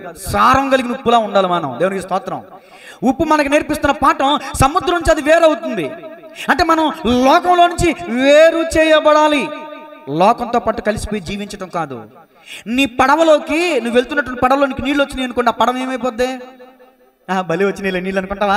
ఆ నీళ్ళను తోడు అవతల పడేస్తావు, లేకపోతే నువ్వు మునిగిపోతావు. నీ నావ అనబడిన నీ జీవితంలోనికి నీరు అనబడి నీ లోకం రావడానికి వీల్లేదు. దేవునికి స్తోత్రం కలుగునుగా. కలవ పువ్వు ఏ విధంగా బురద నీటిలో ఉంటుంది, కానీ ఆ కలవ పువ్వు అనేక మందిని ఆకర్షిస్తుంది. తెల్లగా ఉంటుంది, చాలా అందంగా ఉంటుంది, తింటారు దాని. చాలా మంది పూజలు కూడా ఉపయోగిస్తుంటారు, చాలా అందంగా ఉంటుంది, పరిశుద్ధత చూపిస్తుంది. అది నీ చుట్టూ సమాజం చెడిపోయిందేమో, కానీ నువ్వు మాత్రం చెడిపోవడానికి వీళ్ళలేదు. నువ్వు ఎవరిని ఆదర్శంగా తీసుకోవాలంటే యేసు ప్రభుల వారిని నువ్వు ఆదర్శంగా తీసుకోవాలి, ఆయన మాదిరిగా పెట్టుకోవాలి. ఉప్పు వలె మనం ఉండాలి. తర్వాత 3వ మాట, 2వ దినవృత్తాంతముల గ్రంథం 27వ అధ్యాయం 3-4 వచనాలు. మన సబ్జెక్ట్లోకి వచ్చేయండి. అతడు యెహోవా మందిరపు ఎత్తు ద్వారము కట్టించి ఓపేలు దగ్గర ఉన్న గోడ చాలా మట్టుకు కట్టించెను. మరియు అతడు యోధా పర్వతములలో ప్రాకారములను కట్టించి అరణ్యములలో కోటలను దుర్గములను కట్టించెను. దేవునికి స్తోత్రం చెప్పండి గట్టిగా. ఏం కట్టించాడంట? మందిర ద్వారం. నా వెనక చెప్పండి ఏం కట్టించాడు? తర్వాత పర్వతములలో ప్రాకారం కట్టించాడు. రాసుకోండి. 3వ మాట, దేవుని పట్ల భక్తి, దేశం పట్ల బాధ్యత కలిగిన వ్యక్తి యోతాము. ఎగిరిపోద్ది కుజా. దేవుని స్తోత్రం చెప్పండి గట్టిగా చెప్పండి. నేను గద్దించానని తల్లిదండ్రులారా మీరు బాధపడకండి. దేవుని స్తోత్రం చెప్పండి. ఎక్కడున్నాను? దేవుని పట్ల భక్తి, దేశం పట్ల బాధ్యత కలిగిన వ్యక్తి అవుతాం. అమ్మలారా, ఇలారా, అక్కలారా, తమ్ముళ్ళారా, అన్నలారా, చెల్లెలారా, మీకుందా భక్తి? మీకుందా శ్రద్ధ? మీకుందా బాధ్యత? దేశం అంటే ప్రేమ ఉందా? దేశం అంటే బాధ్యత ఉందా? దేశం కోసం ప్రార్థన చేస్తున్నావా? దేశం కోసం ఆలోచన ఏమైనా ఉందా నీకు? అసలు దేవుని మందిరం కోసం ఏదైనా బాధ్యత ఉందా నీకు? పొగుడినట్టు ఉంటుంది, పొగడకూడదు. మా సీతగారి కుమారుడు మేనలుడు సాయి ఉదయం దాన్ని ఏమంటారండి, మార్నింగ్ సెక్షన్కి వెళ్ళి సాయంత్రం సెక్షన్ వరకు అక్కడే ఉంటాడు. అడగండి, అయ్యా నీ పరిచయం ఏంటి అక్కడ? చెప్పులని ప్రతి ఒక్కరి దగ్గర తీసుకుని స్టాండ్లో పెట్టడం. చప్పట్లు కొడతారేమో అనుకున్నాను నేను. దేవునికి స్తోత్రం. ఎవరన్నా వచ్చేటప్పుడు చెప్పులు క్రమంగా ఇడిచి వస్తున్నారా? పోనీ ఒక్కళ్ళకన్నా అనిపిస్తుందా? మళ్ళీ ఇలా అత్తగారిని పోగొడుకున్నాడు అనమాకండి. నేను చూశాను తల్లి సమానులు, మా అత్తగారు ఎప్పుడన్నా వచ్చినప్పుడు ఉంటే ఆవిడ సరిచేసి రావడం నేను చూసా. దేవునికి స్తోత్రం. ఇప్పుడు నేను పెట్టక్కర్ల మిమ్మల్ని, మీరు ఆ పరిచర్య దగ్గర చేయండి అని. చెప్పులు ముట్టుకుంటే పాపమేం కాదు. ఆ పరిచర్య ఉదయం సెక్షన్ కానించి సాయంత్రం సెక్షన్ వరకు రోజంతా మనం రోజంతా ఎక్కడ గడుపుతున్నామండి? పాటకు పాడమంటే పాడతాం. భక్తిహీనులాతో నివసించుట కంటెనో నీ మందిరావరణములో. దేవునికి స్తోత్రం. ఒక దినం గడిపేస్తున్నాం మనం. 2 గంటలు, అక్షరాలు 2 గంటలన్నర. 10ంటికి ప్రారంభిస్తున్నా, 12:30కి ముగిస్తున్నా. 2 గంటలన్నర కూడా ఉండలేము. పైకి మాత్రం పాట, ఒక్క దినము గడుపుట పాటలకేగా. అందుకనే ఒక ఆయన అన్నాడు, మా క్రైస్తువులు అబద్ధాలు ఆడరు, పాడతారంతే అన్నాడంట. దేవునికి స్తోత్రం కలిగినగా. అబద్ధాలు బలి పాడేస్తామండి మనం. యోతాము రాజు అయినప్పటికీ దేవుని మందిరం పట్ల భక్తి అంటే ప్రేమ, అంటే శ్రద్ధ. మందిరంలో ఏదైతే పాడైపోయిందో దాన్ని బాగు చేస్తున్నాడు, మందిర ద్వారాన్ని కట్టిస్తున్నాడు. మీకుందా శ్రద్ధ? దేవుని స్తోత్రం చెప్పండి గట్టిగా. ఇప్పుడు పొగుడుతున్నాను అనుకోవద్దు, దూరపోండ్ల నులుపంట అని మీ హృదయాలు అనుకోమాక, నన్ను తిట్టుకోమాకండి. నేను మిమ్మల్ని పొగుడుతా టైం వచ్చినప్పుడు. ఇప్పుడు మన ఆత్మీయ బిడ్డలు ఉన్నారు కదా, నాగలక్ష్మి ఎక్కడుంది? హైదరాబాద్లో ఉందా? మన మందిరం పట్ల భక్తి అవసరమా? వెళ్తున్న మందిరానికి భక్తి చూపిస్తే సరిపోదా? సతీష్ ఉన్నాడు, ఎక్కడున్నాడు? జగదీష్ ఉన్నాడు, ఎక్కడున్నాడు? ఇంకా మన శాలిం రాజు గారు ఎక్కడున్నారు? చెప్పరే. అద్దంకిలో ఉన్నారండి. అద్దంకి, గుంటూరు దగ్గర అద్దంకి. నేను ఇప్పుడు బయటికి వెళ్తే సాక్ష్యం చెప్పగలను. ఈనాటికి నా ఆత్మీయ బిడ్డల్లో మొదటిది దేవునికి ఇచ్చేవాళ్ళు నా మందిరంలో ఉన్నారని. చేపలు కూడా దేవుని మహిమపడదాం. ఉపాసకుడికి పెట్టించుకుని సహోదరి నాగలక్ష్మి ఏ రీతిగా వెళ్ళారో, చక్కగా జాబ్లో ఉన్నారు, మీ అందరికీ తెలుసు. నేను అనుకున్నాను అసాధ్యమని. కానీ జీతం పడిన వెంటనే ఎవరికైనా లాగుద్ది. మా పిల్లలకి ఇది కొంటే బాగుండు, మా ఆయనకి ఇది కొంటే బాగుండు, ఇంట్లోకి ఇది కొంటే బాగుండు. ఎవరండి ఈరోజు మొదటి జీతం పూర్తిగా దేవునికి ఇచ్చేవాళ్ళు ఉన్నారా? దేవునికి స్తోత్రం చెప్పండి. మరి హైదరాబాద్ వెళ్ళిపోయారు కదా, ఇక మన మంది గురించి పట్టించుకోవడం ఎందుకు? ఇక సురేష్ పాస్టర్ అసలు లెక్కలకు తీసుకోవడం ఎందుకు? జగదీషే కానీ సతీషే కానీ మన ఆత్మీయతలు దూరంగా ఉన్న వాళ్ళ గురించి చెప్తున్నా. సేవకుడిని ఎప్పుడు మర్చిపోవాలా, మందిరాన్ని ఎప్పుడు మర్చిపోవాలా. అది భక్తి అంటే. గట్టిగా చెప్పలు కూడా దేవుని మహిమపడదాం. మరి ఇంట్లో ఉన్న మీరు మిమ్మల్ని మీరు ప్రశ్నించుకోండి. దేవునికి స్తోత్రం కలుగునుగా. భక్తి అంటే ప్రేమ. ఇప్పుడు మందిర ద్వారా అంటే మందిరాన్ని కట్టించాలంటే దాని అర్థం ఏంటంటే, మందిరంలో కొన్ని కార్యక్రమాలు చేస్తాడు సేవకుడు. ఆ కార్యక్రమాలు చేయాలంటే కొంచెం ధనం అవసరం. ఆ ధనం అవసరం అంటే మీరు గుప్పులు విప్పితేనే కదా పాస్టర్ గారికి ఇంకెక్కడి నుంచి వస్తాయి. భక్తి అంటే ప్రేమ. మాటతోనూ నాలుకతోనూ కాక క్రియతోనూ సత్యముతోనూ ప్రేమించాలి. మాట నాలుక. మాట అంటే ప్రార్థన, నాలుకంటే వాక్యం.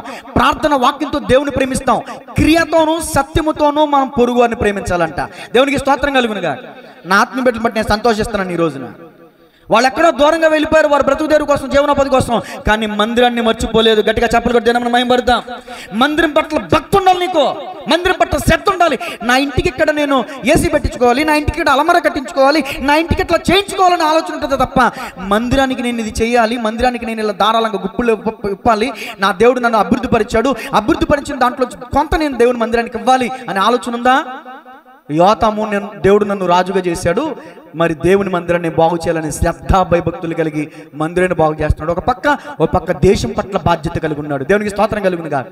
మందిరం పట్ల శ్రద్ధ ఉంటే సరిపోదు, దేశం పట్ల కూడా శ్రద్ధ ఉండాలి, బాధ్యత ఉండాలి. మన బోర్డర్లో సైనికులు ఎంతమంది? చేవండ్ర అనే ప్రాంతం, సంగరేపల్లిని దాటిన తర్వాత చేవండ్ర అనే ప్రాంతంలో మన చక్రికి స్నేహితుడు అంట. అవేంటండి, వాటిని ఏమంటారు? పెద్ద పెద్ద ఆయుధాలు ఉంటాయి కదా, పెద్ద పెద్ద పరికరాలు, ట్యాంకర్లు. ఆ ట్యాంకర్లో ఉండి వెళ్తున్నారంట కొంతమంది, 4-5. వెళ్తుంటే వరద ఒక్కసారిగా వచ్చి ఆ ట్యాంకర్ని ఢీకొని తీసుకువెళ్ళిపోయింది. 4-5 చనిపోయారండి. మన జిల్లాకి సంబంధించిన మన సమీప ప్రాంతాల్లో యవ్వనస్తుడండి, ఆడబిడ్డ, సంవత్సరం ఉంటే ఆడబిడ్డకి ప్రాణాలను అర్పిస్తున్నారు కాబట్టి ఇక్కడ మన గుండెల మీద చేసుకుని హ్యాపీగా ప్రశాంతంగా పడుకుంటున్నాం. గట్టిగా చెప్పలు దేనమ్మ మహింపడతాం. మరి నువ్వు పడుకునేటప్పుడు ప్రభువా నన్ను కాపాడు అని ప్రార్థన చేస్తున్నావు తప్ప, అయ్యా నా దేశపు బోర్డర్లో సైనికులు ఎంతో మంది ప్రాణాలకు తెగించి వాళ్ళ ప్రాణాలు లెక్క చేయకుండా వాళ్ళ కుటుంబ సభ్యులను కూడా విడిచిపెట్టి అయోమయమైనటువంటి స్థితిలో ఉంటున్నారే, వాళ్ళకి కాపుదల దయచే ప్రభువాని ఏనాడైనా మనం నోరిపి ప్రార్థన చేసామండి? దేశ అధికారుల కోసమే కాదు, సైనికుల కోసం ప్రార్థన చేయండి దయచేసి. 2 చేతులు జోడించి చెప్తున్నాను నేను. దేవునికి స్తోత్రం కలుగునుగా. వాళ్ళు ప్రాణాలు అర్పిస్తున్నారు కాబట్టి మనం ఇక్కడ ప్రాణాలతో బతికి బట్టగట్టేస్తున్నాం. దేవునికి స్తోత్రం కలుగునుగాక. యోతాము మనకు నేర్పిస్తున్న పాఠం ఏంటంటే, మందిరం పట్ల శ్రద్ధ ఉండాలి, దేశం పట్ల బాధ్యత ఉండాలి. ఈ 2 విషయాలు దేవుడు మనకు నేర్పిస్తున్నాడు. యోతాము ద్వారా దేవుడు మనకు నేర్పిస్తున్నాడు. ఫిలిప్పీ 2:21 మీలో ప్రతి వాడును తన సొంత కార్యములనే చూచుకొనుచున్నారు కానీ యేసుక్రీస్తు కార్యములను చూడలేకుండా. అసలు యేసయ్య అంటే, అసలు మందిరం అంటే, అసలు పాస్టర్ అంటే, మందిరంలో ఏదైనా కార్యక్రమం జరుగుతుందంటే ఏదైనా అవసరం అవుద్దేమో, మనం ఏదన్నా ఉపయోగకరంగా ఉంటామేమో, అక్కడికి వెళ్ళి ఏదైనా చిన్న పని చేద్దాం, చిన్న పరిచర్య చేద్దాం. ప్రతి నెల 2వ మంగళవారం ఆశీర్వాదం కూడా జరుగుతుంది. ఏదో ప్రేమద కార్యక్రమం చేస్తున్నారు, ఏదో వ్రత సాయం అన్నట్టు మనం కూడా వెళ్ళి ఆ పాత్రలు కడుగుదాం. పోనీ ఆ వంట ఏదో పెద్దవాళ్ళు చేస్తున్నారు కదా, ఆ ముగింపులోనన్న పాత్రలు కడుగుదాం, ఆ ఇస్తరు ఎత్తుదాం, లేకపోతే మంచినీళ్ళన్న పోద్దాం. లేదా ఉండాలి, కొంచెం మందిరం పట్ల శ్రద్ధ ఉండాలి, భక్తి ఉండాలి. దేవుని స్తోత్రం చెప్పండి గట్టిగా. ఫిలిప్పీ పత్రిక 3:19 వారి కడుపే వారి కడుపు నిండితే చాలంట. కొంతమంది అలాంటి వాళ్ళు ఉంటారు, స్వార్థపరులు. వారి కడుపే వారి దేవుడు. సరే, టాపిక్ ముగిస్తున్నాను, టైం అవుతుంది. 4 మాట రాసుకోండి. అమ్మోనీయుల మీద విజయం పొందిన యోతాము. దినవృత్తాంతముల గ్రంథం 2వ గ్రంథం 27వ అధ్యాయం 5-6 వచనాలు. అతడు అమ్మోనీయుల రాజుతో యుద్ధము చేసి జయించెను గనుక అమ్మోనీయులు ఆ సంవత్సరము అతనికి 200 మనుగుల వెండిని, 10,000 కొలల గోధుమలను ఈ ప్రకారముగా అమ్మోనీయులు మరో సంవత్సరమును 3వ సంవత్సరమును అతనికి చెల్లించి. వేరే దేశస్తులు పన్ను చెల్లిస్తున్నారంటే ఆర్థికంగా దేశం డెవలప్మెంట్ అవుతుందని అర్థం. దేశాన్ని డెవలప్మెంట్ చేస్తున్నాడు. ఇక్కడ యుద్ధాలకు వెళ్ళి రాజులను జయించి ఆ దేశాలను ఓడించి ఆ దేశపు ప్రాంత సొమ్ముని దోచుకుంటున్నాడు. అంటే దాన్ని నెగిటివ్గా తీసుకోమాకండి. ఆనాడు ఆ భాషా పదజాలం వాడేవాళ్ళు. దేవునికి స్తోత్రం కలుగునుగా. అమ్మోనీయుల మీద విజయాన్ని సాధించిన యోతాం. మరి నువ్వు నేను విజయాన్ని సాధించాలి. అమ్మోనీయులు ఎక్కడి నుంచి వచ్చారు? లోతు తన చిన్న కుమార్తె ద్వారా వచ్చినటువంటి వాళ్ళ అక్రమ సంతానం, వ్యభిచారం. తమ తండ్రికి మద్యం తాగించి తమ తండ్రితో శయనిస్తే వచ్చిన వాళ్ళు అమ్మోనీయులు, శాపగ్రస్తులు, వ్యభిచారస్తులు. అంటే ప్రతి ఒక్క వ్యక్తులు ఈ రోజున వ్యభిచార సంబంధమైన ఆలోచనలు పనిచేస్తూ ఉంటాయి. భార్య భర్తతో కాపురం చేస్తూ ఉంటుంది కానీ పనికిమాల ఆలోచనలు, భర్త భార్యతో కాపురం చేస్తూ ఉంటాడే కానీ పనికిమాలని వ్యభిచార సంబంధమైన ఆలోచనలు. ఆ ఆలోచనలను జయించాలి మనం ఈ రోజున. దేవునికి స్తోత్రం కలుగునుగా. ఏ రావా? ప్రతి ఒక్కళ్ళకి వస్తాయి.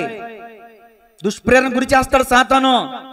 అమ్మోనీయుల మీద విజయాన్ని సాధించిన యోతాములాగా మనం కూడా వ్యభిచార సంబంధమైన తలంపుల మీద విజయాన్ని సాధించుదుముగాక. అందరూ చెప్పరే. తర్వాత మాట రాజుల 2వ గ్రంథం 15వ అధ్యాయం 35వ వచనం. రాజుల 2వ గ్రంథం ఆఖరి మాట చెప్పి ముగిస్తాను, 5 నిమిషాలు ముగిస్తాను. రాజుల 2వ గ్రంథం 15వ అధ్యాయం 35వ వచనం. అయినను ఉన్నత స్థలములను కొట్టివేయకుండెను. ఈ మాట వెనకాల చెప్పండి. అయినను ఉన్నత స్థలములను కొట్టివేయకుండెను. జనులు ఉన్నత స్థలములందు ఇంకను బలులర్పించుచు దూపం వేచి ఉండిరి. ఇతడు చాలండి, చాలు. ఇవి వచ్చి నువ్వు వివరించి ముగిస్తా. అయినను చెప్పండి అందరూ కూడా. మళ్ళీ చెప్పండి. ఏంటి అయినను? అది దేవుడు మిమ్మల్ని దీవించినగా. ఇప్పుడు చెప్తాను వినండి. అయినను అంటే ఏంటో చెప్తాను వినండి. తండ్రిని బట్టి పాఠం నేర్చుకున్నప్పటికీ అయినను, తండ్రిని చూసి గర్వానికి చోటు ఇవ్వకపోయినప్పటికీ అయినను, తండ్రి మార్గంలో యథార్థంగా నడిచినప్పటికీ అయినను, యోతాము కాలంలో జనులు దుర్మార్గంగా ప్రవర్తించినప్పుడు ఇతను మాత్రం యథార్థంగా ప్రవర్తించిన వాడు అయినను, మందిర ద్వారమును బాగు చేసిన వాడు అయినను, దేశం పట్ల బాధ్యత కలిగిన వాడు అయినను, అమాలేకుల మీద విజయం సాధించిన వాడు అయినను, చిన్న మిస్టేక్ జరిగిందండి. ఎంత మిస్టేక్? చిన్న మిస్టేక్ జరిగింది. ఏంటా మిస్టేక్? అతని ప్రాంతంలో ఉన్న ఉన్నత స్థలములను కొట్టివేయలేదు కాబట్టి అక్కడ జనులు వెళ్ళి అక్కడ ఉన్నత స్థలముల మీద అంటే విగ్రహారాధనలకి బలులు అర్పిస్తున్నారంట. నువ్వు ఎంత గొప్పోడువైనా అయినను, ఇప్పుడు చెప్తున్నా, ఇప్పుడు మనకు మలుచుకుంటాం వినండి. నువ్వు ఎంత పాటకారివైనను, ఎంత మాటకారివైనను, ఎంత భక్తి శ్రద్ధ గలవాడవైనను, ఎంత గొప్ప కానుకిచ్చేవాడవైనను, ఎంత గొప్ప మందిర పరిచర్య చేసేవాడవైనను,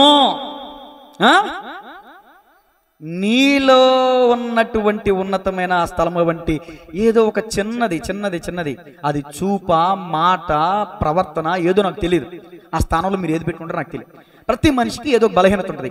అదే ఇప్పుడు దేవుడు మీతో మాట్లాడుతున్నాడు అనుకోండి, ఆ ఒక్క బలహీనత చాలు మనం నాశనం అయిపోవటానికి. ఆ ఒక్క బలహీనత చాలు ఈ ప్రజలందరూ దుర్మార్గులు అయిపోవడానికి కారణమైంది. అందుకని అంటాను నేను, యోతమ కాలంలో దుర్మార్గులుగా ప్రవర్తించడానికి కారణం ఏంటో తెలుసా? ఆ చిన్న అపరాధం ఉన్నత స్థలములను కొట్టివేయలేదు. ఓ తల్లి తండ్రి, నువ్వు జాగ్రత్తగా ఆలోచించు. ఓ తల్లి తండ్రి, నీ బిడ్డలను నువ్వు పరిశీలిస్తున్నావు, ఒకసారి ఆలోచించు. నీ బిడ్డల పైన నమ్మకం ఉంది, ఓకే, నేను కాదన్ను, కానీ పరిశీలన చేయి. ఏదైనా చిన్న లోపం వారిలో ఉండకపోదు, ఆ లోపాన్ని సరిచేయి. లేకపోతే ఆ చిన్న లోపం చాలు వారి జీవితం బలైపోవడానికి. తైవాన్ దేశం నుంచి హ్యాంకాక ఏంటది అది దేశం, హాంకాక, తైవాన్ నుంచి హాంకాక్ వెళ్తున్నటువంటి విమానంలో 250 మంది ఉన్నారు. ఆ విమానానికి ఒక చిన్న రంధ్రం, సూదితో నేను ఇక్కడ గుచ్చాను అనుకోండి, ఎంత హోల్ పడుద్ది? కంటికి కనబడద్దా? అంతకంటే తక్కువ చిన్న రంధ్రం ఏర్పడిందంట. పరిశీలన చేసి కానీ దాన్ని వదలకూడదు. అంతా పరిశీలన చేశారు, కొంచెం తప్పుంది, ఎక్కడో తప్పిందో. విమానం గాల్లోకి వెళ్ళింది. ఆ చిన్న రంధ్రంలో నుంచి గాలి లోపలికి వెళ్ళడం స్టార్ట్ అయింది. చిన్న గాలి, చిన్నగా గాలి వెళ్ళడం ప్రారంభించాక ఆ చిన్న రంధ్రం ఏమైంది? కొంచెం పెద్దదైంది. తర్వాత ఇంకొంచెం పెద్ద, తర్వాత ఇప్పుడు ఆ రంధ్రంలోంచి గాలి వేగంగా వెళ్ళి విమానాన్ని 2 ముక్కలు చేసింది. 250 మంది చచ్చిపోయారు. 250 మంది ఒక పెద్ద విమానంలో చచ్చిపోవడానికి గల కారణం ఒక చిన్న రంధ్రం. ఈరోజు నీ ఆత్మీయ జీవితంలో ఉన్నతమైన స్థానంలో ఉన్నావు, అయినను ఎంత భక్తిపరుడో, ఎంత భక్తిపరురాలో ఇప్పటికి మొగలు రేగులు మానవులు ఉంటారో తెలుసా? ఉంటారంటారా? సీరియల్ అంటే ఎంత పిచ్చో, సినిమాలు అంటే ఎంత పిచ్చో, చెవి కోసేసుకుంటారా? ఈ మధ్య సెల్ ఫోన్లు వచ్చాక కరెంట్ పోయినా మన వాళ్ళు ప్రశాంతంగా ఉంటారు. ఎందుకంటే ఆ ఎపిసోడ్లు ఫోన్లో వచ్చేతనేగా. అర్థమవుతుందా? చిన్న నిర్లక్ష్యం ప్రజలు తప్పిపోవడానికి గల కారణం చిన్న నిర్లక్ష్యం. ఆ చిన్న నిర్లక్ష్యం ధనాపేక్ష కావచ్చు, ఆ చిన్న నిర్లక్ష్యం మాంసాపేక్ష కావచ్చు, ఆ చిన్న నిర్లక్ష్యం లోక సంబంధమైనవి కావచ్చు, అల్లరితో కూడిన ఆటపాటలు కావచ్చు. నీ జీవితాన్ని ముంచేస్తుంది. జాగ్రత్త. దేవుని స్తోత్రం చెప్పండి గట్టిగా. నేను ముగిస్తున్నాను. నేడు చాలా మంది తల్లిదండ్రులు నిర్లక్ష్య వైఖరి చేయడం వల్లే చెదపురుగులు ఎంత ఉంటాయండి? చిన్నగుంటే పెద్దగుంటాయా? ఆ చిన్న చెదపురుగులు చెట్టుకు పట్టే అనుకోండి, మహావృక్షమైన ఏమైంది? నేల కొరిగిపోతుంది. మహావృక్షం అయినను చెదపురుగులు పట్టడం వల్ల అది నేల కొరిగిపోయింది. ఈరోజు నువ్వు మహావృక్షం లాంటి వాడివి, అయినను ఎక్కడొచ్చిన చెదపురుగులని చూసుకో జాగ్రత్తగా. ఆ చెదపురుగుల్ని మనం సరిగ్గా దానికి ఇవ్వాల్సినటువంటి ట్రీట్మెంట్ ఇవ్వకపోతే ఆ చెద ఇంటికి కూడా పట్టేస్తుంది. మా ఇంట్లో పట్టేసింది ఆల్రెడీ. మొత్తం కబోర్డ్ మొత్తం పగలగొట్టేసాం. ఎన్ని వేల రూపాయలు పెట్టి కట్టించాం, కబోర్డ్లు మొత్తం పగలగొట్టేసాం. ఇప్పుడు గోడ కూడా పట్టేసింది. ఏం చేయాలి తెలియదు. ఇట్లా దానికి సంబంధించింది ఏదో ఉంటుందంటే తెచ్చి రాయాలి. ఇప్పుడు ఇంటికి పట్టేస్తుంది చెద, నీ ఒంటికి పట్టేస్తుంది చెద అనే పాపం. చిన్న పురుగు, చిన్న పాపమే కదా, ఒక్క సీరియల్లే కదా, ఒక్క స్మోకే కదా, ఒక్క దమ్మే కదా, ఒక్క పెగ్గే కదా, ఒక్కసారికే కదా, పర్లేదులే.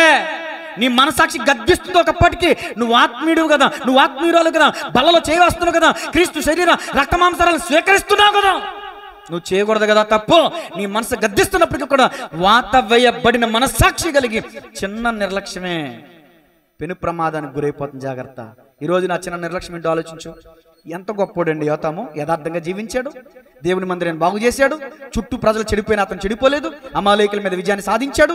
అయినను చిన్న మిస్టేక్, చిన్న నిర్లక్ష్యం ఆ ఉన్నత స్థలాలను కొట్టివేయలేదంట. తన రాజ్యంలో ప్రజలందరూ చెడిపోయారు. ఈరోజు నీ కుటుంబం అలా చెడిపోకుండా ఉండాలంటే ఓ తల్లి తండ్రి నీ బిడ్డల్ని ఒకసారి చూసు. ఆ ప్రజలకి సాదృశ్యం నీ పిల్లలే, ఆ రాజుకు సాదృశ్యం నువ్వే.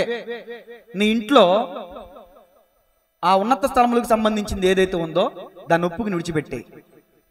దానివల్ల నీ పిల్లలకు అపాయం. తలలు వంచిన ప్రార్థన చేసుకుందాం. చెప్పబడిన వాక్యాన్ని బట్టి అందరూ ప్రార్థన చేయండి అమ్మా. సమయం 12 గంటలైంది. చెప్పినట్టుగానే గంట సమయం మాత్రమే నేను వాక్యాన్ని అందించాను. అందరూ కూడా చిన్న ప్రార్థన చేయండి. ఎవరికి వాళ్ళే. యోతాము ఉజ్జయాన్ని బట్టి ఒక పాఠం నేర్చుకున్నాడు. అమ్మ, అక్క, చెల్లి, తమ్ముడు, అన్న, మరి నీ తల్లిదండ్రులు బట్టి నువ్వేం పాఠం నేర్చుకుంటున్నావు? నీ తల్లిదండ్రుల జీవితం ఎలాంటిది, ఎలా ముగిసిపోయింది, మరి నువ్వు ఎలా ఉండాలి ఇప్పుడు, మరి ఎలా ఉంటున్నావు?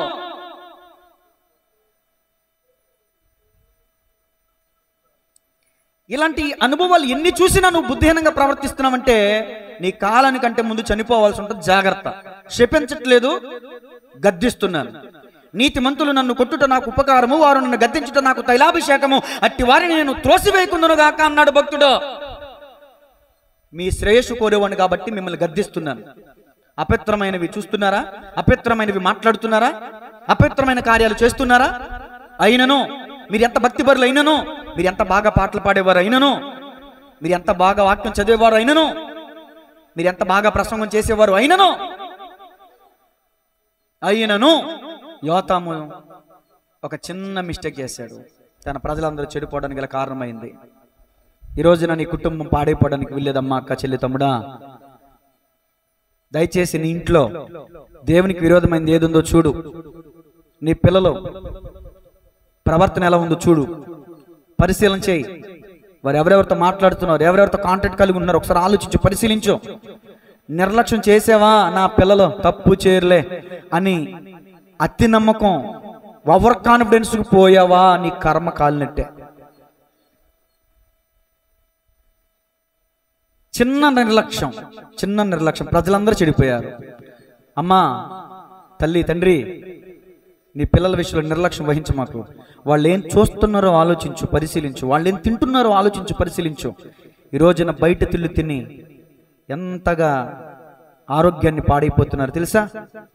ఆలోచించు ఒకసారి. ఇంట్లో అన్నం తింటలేదంటే ఏం తింటున్నారు మరి?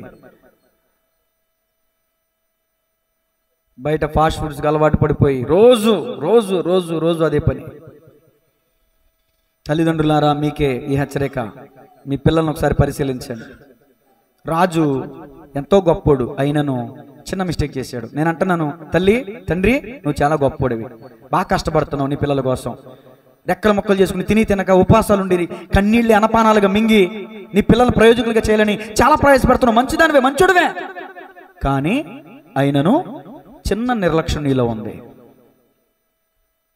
చిన్న నిర్లక్ష్యం ఏంటిది? అది నీ హృదయంలో ఆల్రెడీ దేవుడు ప్రేరేపించే ఉంటాడు. నువ్వు దేవునికి విరోధంగా ఏదైతే చేసావో దేవునికి ప్రేరేపించే ఉంటాడు. నేను చెప్పక్కర్లా. ఒప్పుకుని విడిచిపెట్టండి, కనికరాన్ని పొందుకుంటారు. ప్రార్థన చేస్తున్నాను. పరిశుద్ధుడా, ప్రేమగల తండ్రి, ఇంతవరకు చెప్పబడిన వర్తమానం బిడ్డలందరి హృదయాల్లో విత్తబడిలాగిన సహాయం చేయండి. 30 60 100 విత్తబడి ఫలించబడ్డానికి సహాయం చేయండి. త్రోవ పక్కన పడకూడదయ్యా, రాతి నెలలో పడకూడదయ్యా, ముండ్ల పొదలు పడకూడదయ్యా. ఎంతో శ్రద్ధాశక్తి కలిగిన బిడ్డలు విన్నారు. యోతాము తన తండ్రిని బట్టి పాఠం నేర్చుకున్నట్టుగా మా పూర్వీకులను బట్టి మేము మంచి పాఠం నేర్చుకోవాల్సినటువంటి వారమై ఉన్నాం. అయ్యా, నిజమే, యోతామును మా ముందుంచి అనేకమైన అనుభవపూర్వకమైన విషయాలు మీరు ప్రకటించారు. అయ్యా, నాతోనే మీరు మాట్లాడారు. నా తండ్రి చేసిన అపరాధం, నా తండ్రి చేసిన పొరపాటు నేను చేయకుండా అయ్యా నీ మార్గములో, యథార్థమైన మార్గంలో మేము ప్రయాణించడానికి సహాయించండి ప్రభువా. మా పితరులు చేసిన తప్పులే మేము చేసి మా జీవితాన్ని అర్ధాంతరంగా ముగించుకోకుండా అయ్యా ఒక పాఠం నేర్చుకోవడానికి సహాయించండి, గుణపాఠం కలిగి నేర్చుకోవడానికి సహాయించండి ప్రభువా. ఆత్మీయ బిడ్డలందరినీ దీవించండి, ఆశీర్వదించండి. ఈరోజు నూతనమైన బిడ్డలు కూడా మందిరానికి వచ్చారు. అయ్యా, వాళ్ళని కూడా మీరు జ్ఞాపకం చేసుకుని, ఎందరైతే ఈ వాక్యం యూట్యూబ్ ద్వారా, ఫేస్బుక్ ద్వారా, వాట్సాప్ ద్వారా వింటున్నారు అందరినీ కూడా మీరు దర్శించండి, అభిషేకించండి. నా ఆత్మీయ బిడ్డలను బట్టి నేను సంతోషిస్తున్నాను. నిజమే, స్థానిక బిడ్డలు, దూర ప్రాంతంలో ఉన్నవారు కూడా మందిరం పట్ల ఎంతో శ్రద్ధ భయభక్తులు కలిగి ఉన్నారు ప్రభా. నిజమే, వారి కష్టాజితులు నమ్మకంగా అయా దేవుని సొమ్ము దేవునికి ఇస్తూ ఇదిగో మందిరాన్ని ఎంతగానో బలపరుస్తున్నారు, దైవజన్ని ఎంతగానో బలపరుస్తున్నారు. నిజమైన ఆత్మీయ బిడ్డలను బట్టి నేను సాక్ష్యం చెప్పుకోగలను ప్రభువా. ఇటు కృప నాకు ఇచ్చినందుకు వందనాలు ప్రభువా. వాళ్ళు దూరంగా ఉన్నప్పటికీ ఇదిగో నా మందిరం, నా సేవకుడు అనే తాత్పర్యం వాళ్ళకి ఇచ్చినందుకు మీకు వందనాలు. ఎంతో చక్కని మొక్కుబడి చేసుకుని దానిని చెల్లించేటటువంటి కృపనిచ్చినందుకు వందనాలు అయ్యా. అలాగే ఈ సాక్ష్యం విన్న వాళ్ళందరూ కూడా ప్రేరేపించబడడానికి సహాయం చేయండి. యోతాము వలె దేవుని మందిరం పట్ల, దేశం పట్ల బాధ్యత, భక్తి కలిగి జీవించడానికి సహాయం చేయండి. అమ్మోనీల మీద విజయం మీద సాధించే వారు ఉంటానికి సహాయం చేయండి. నిజమే ప్రభు, అనేక మంది ఫోన్ చేసి అయ్యా పాస్టర్ గారు ఈ ఆలోచనలు మేము జయించలేకపోతున్నాం, ఈ ఆలోచనలు మాకు 10 వస్తున్నాయి, ఈ చెడు తలంపులు మాకు వస్తున్నాయని అనేక మంది ఇబ్బంది పడుతున్నారు ప్రభు. నిజమే, ప్రతి మనిషి కూడా ఇబ్బంది పడుతూ ఉంటాడు ప్రభు. అయ్యా, వ్యభిచార తలంపులు, వ్యభిచార ఆలోచనలు ఆనాడు యోతాము అమ్మోనీలను జయించినట్లుగా ఈనాడు ఇదిగో మాపై దాడి చేస్తున్న శరీర కార్యాలను మేము జయించాలి. శరీర క్రియలు మాలో నశించుగాక. ప్రభు సహాయించండి తండ్రి. చెడు చూపులు చూడక, చెడు తలంపులు అయా మేము వాటిని ఫాలో అవ్వకుండా తండ్రి మంచి తలంపులు, పరలోక రాజ్య తలంపులు, నీతిగల తలంపులు, అయా పరలోక సంబంధమైన తలంపులు మేము కలిగి ఉంటానికి సహాయం చేయండి. భూ సంబంధమైన వాటి మీద మేము మనసు పెట్టుకోకుండా పరలోక సంబంధమైన వాటి మీద మనసు పెట్టుకోవడానికి సహాయం చేయండి. యోతాముల యథార్థమైన జీవితాన్ని జీవించడానికి సహాయం చేయండి. అనేకులకి మాదిరిగా మేము ఉండటానికి సహాయం చేయండి. అయ్యా మరి ఈ సమయంలో సిద్ధపరచబడిన రొట్టె ద్రాక్షరసం బట్టి ప్రార్థన చేస్తున్నా. ప్రార్థనా పూర్వకంగా నీ రక్త శరీర మాంసాలుగా ప్రతిష్ఠించి నీ బిడ్డలకు అనుగ్రహిస్తుండగా నీ కృపతోడుగా ఉంచమని, ఎవరిలో నిద్రాత్మను ఎద్దయ్యా మెలుకోగలిగి ప్రార్థనా పూర్వకంగా సిద్ధ మనసు కలిగి తీసుకోవడానికి సహాయం చేయమని యేసు నామములో ప్రార్థించి అడిగి వేడుకుంటున్నాము తండ్రి. Amen. God bless you all. అందరూ ప్రార్థనలో ఉండండి.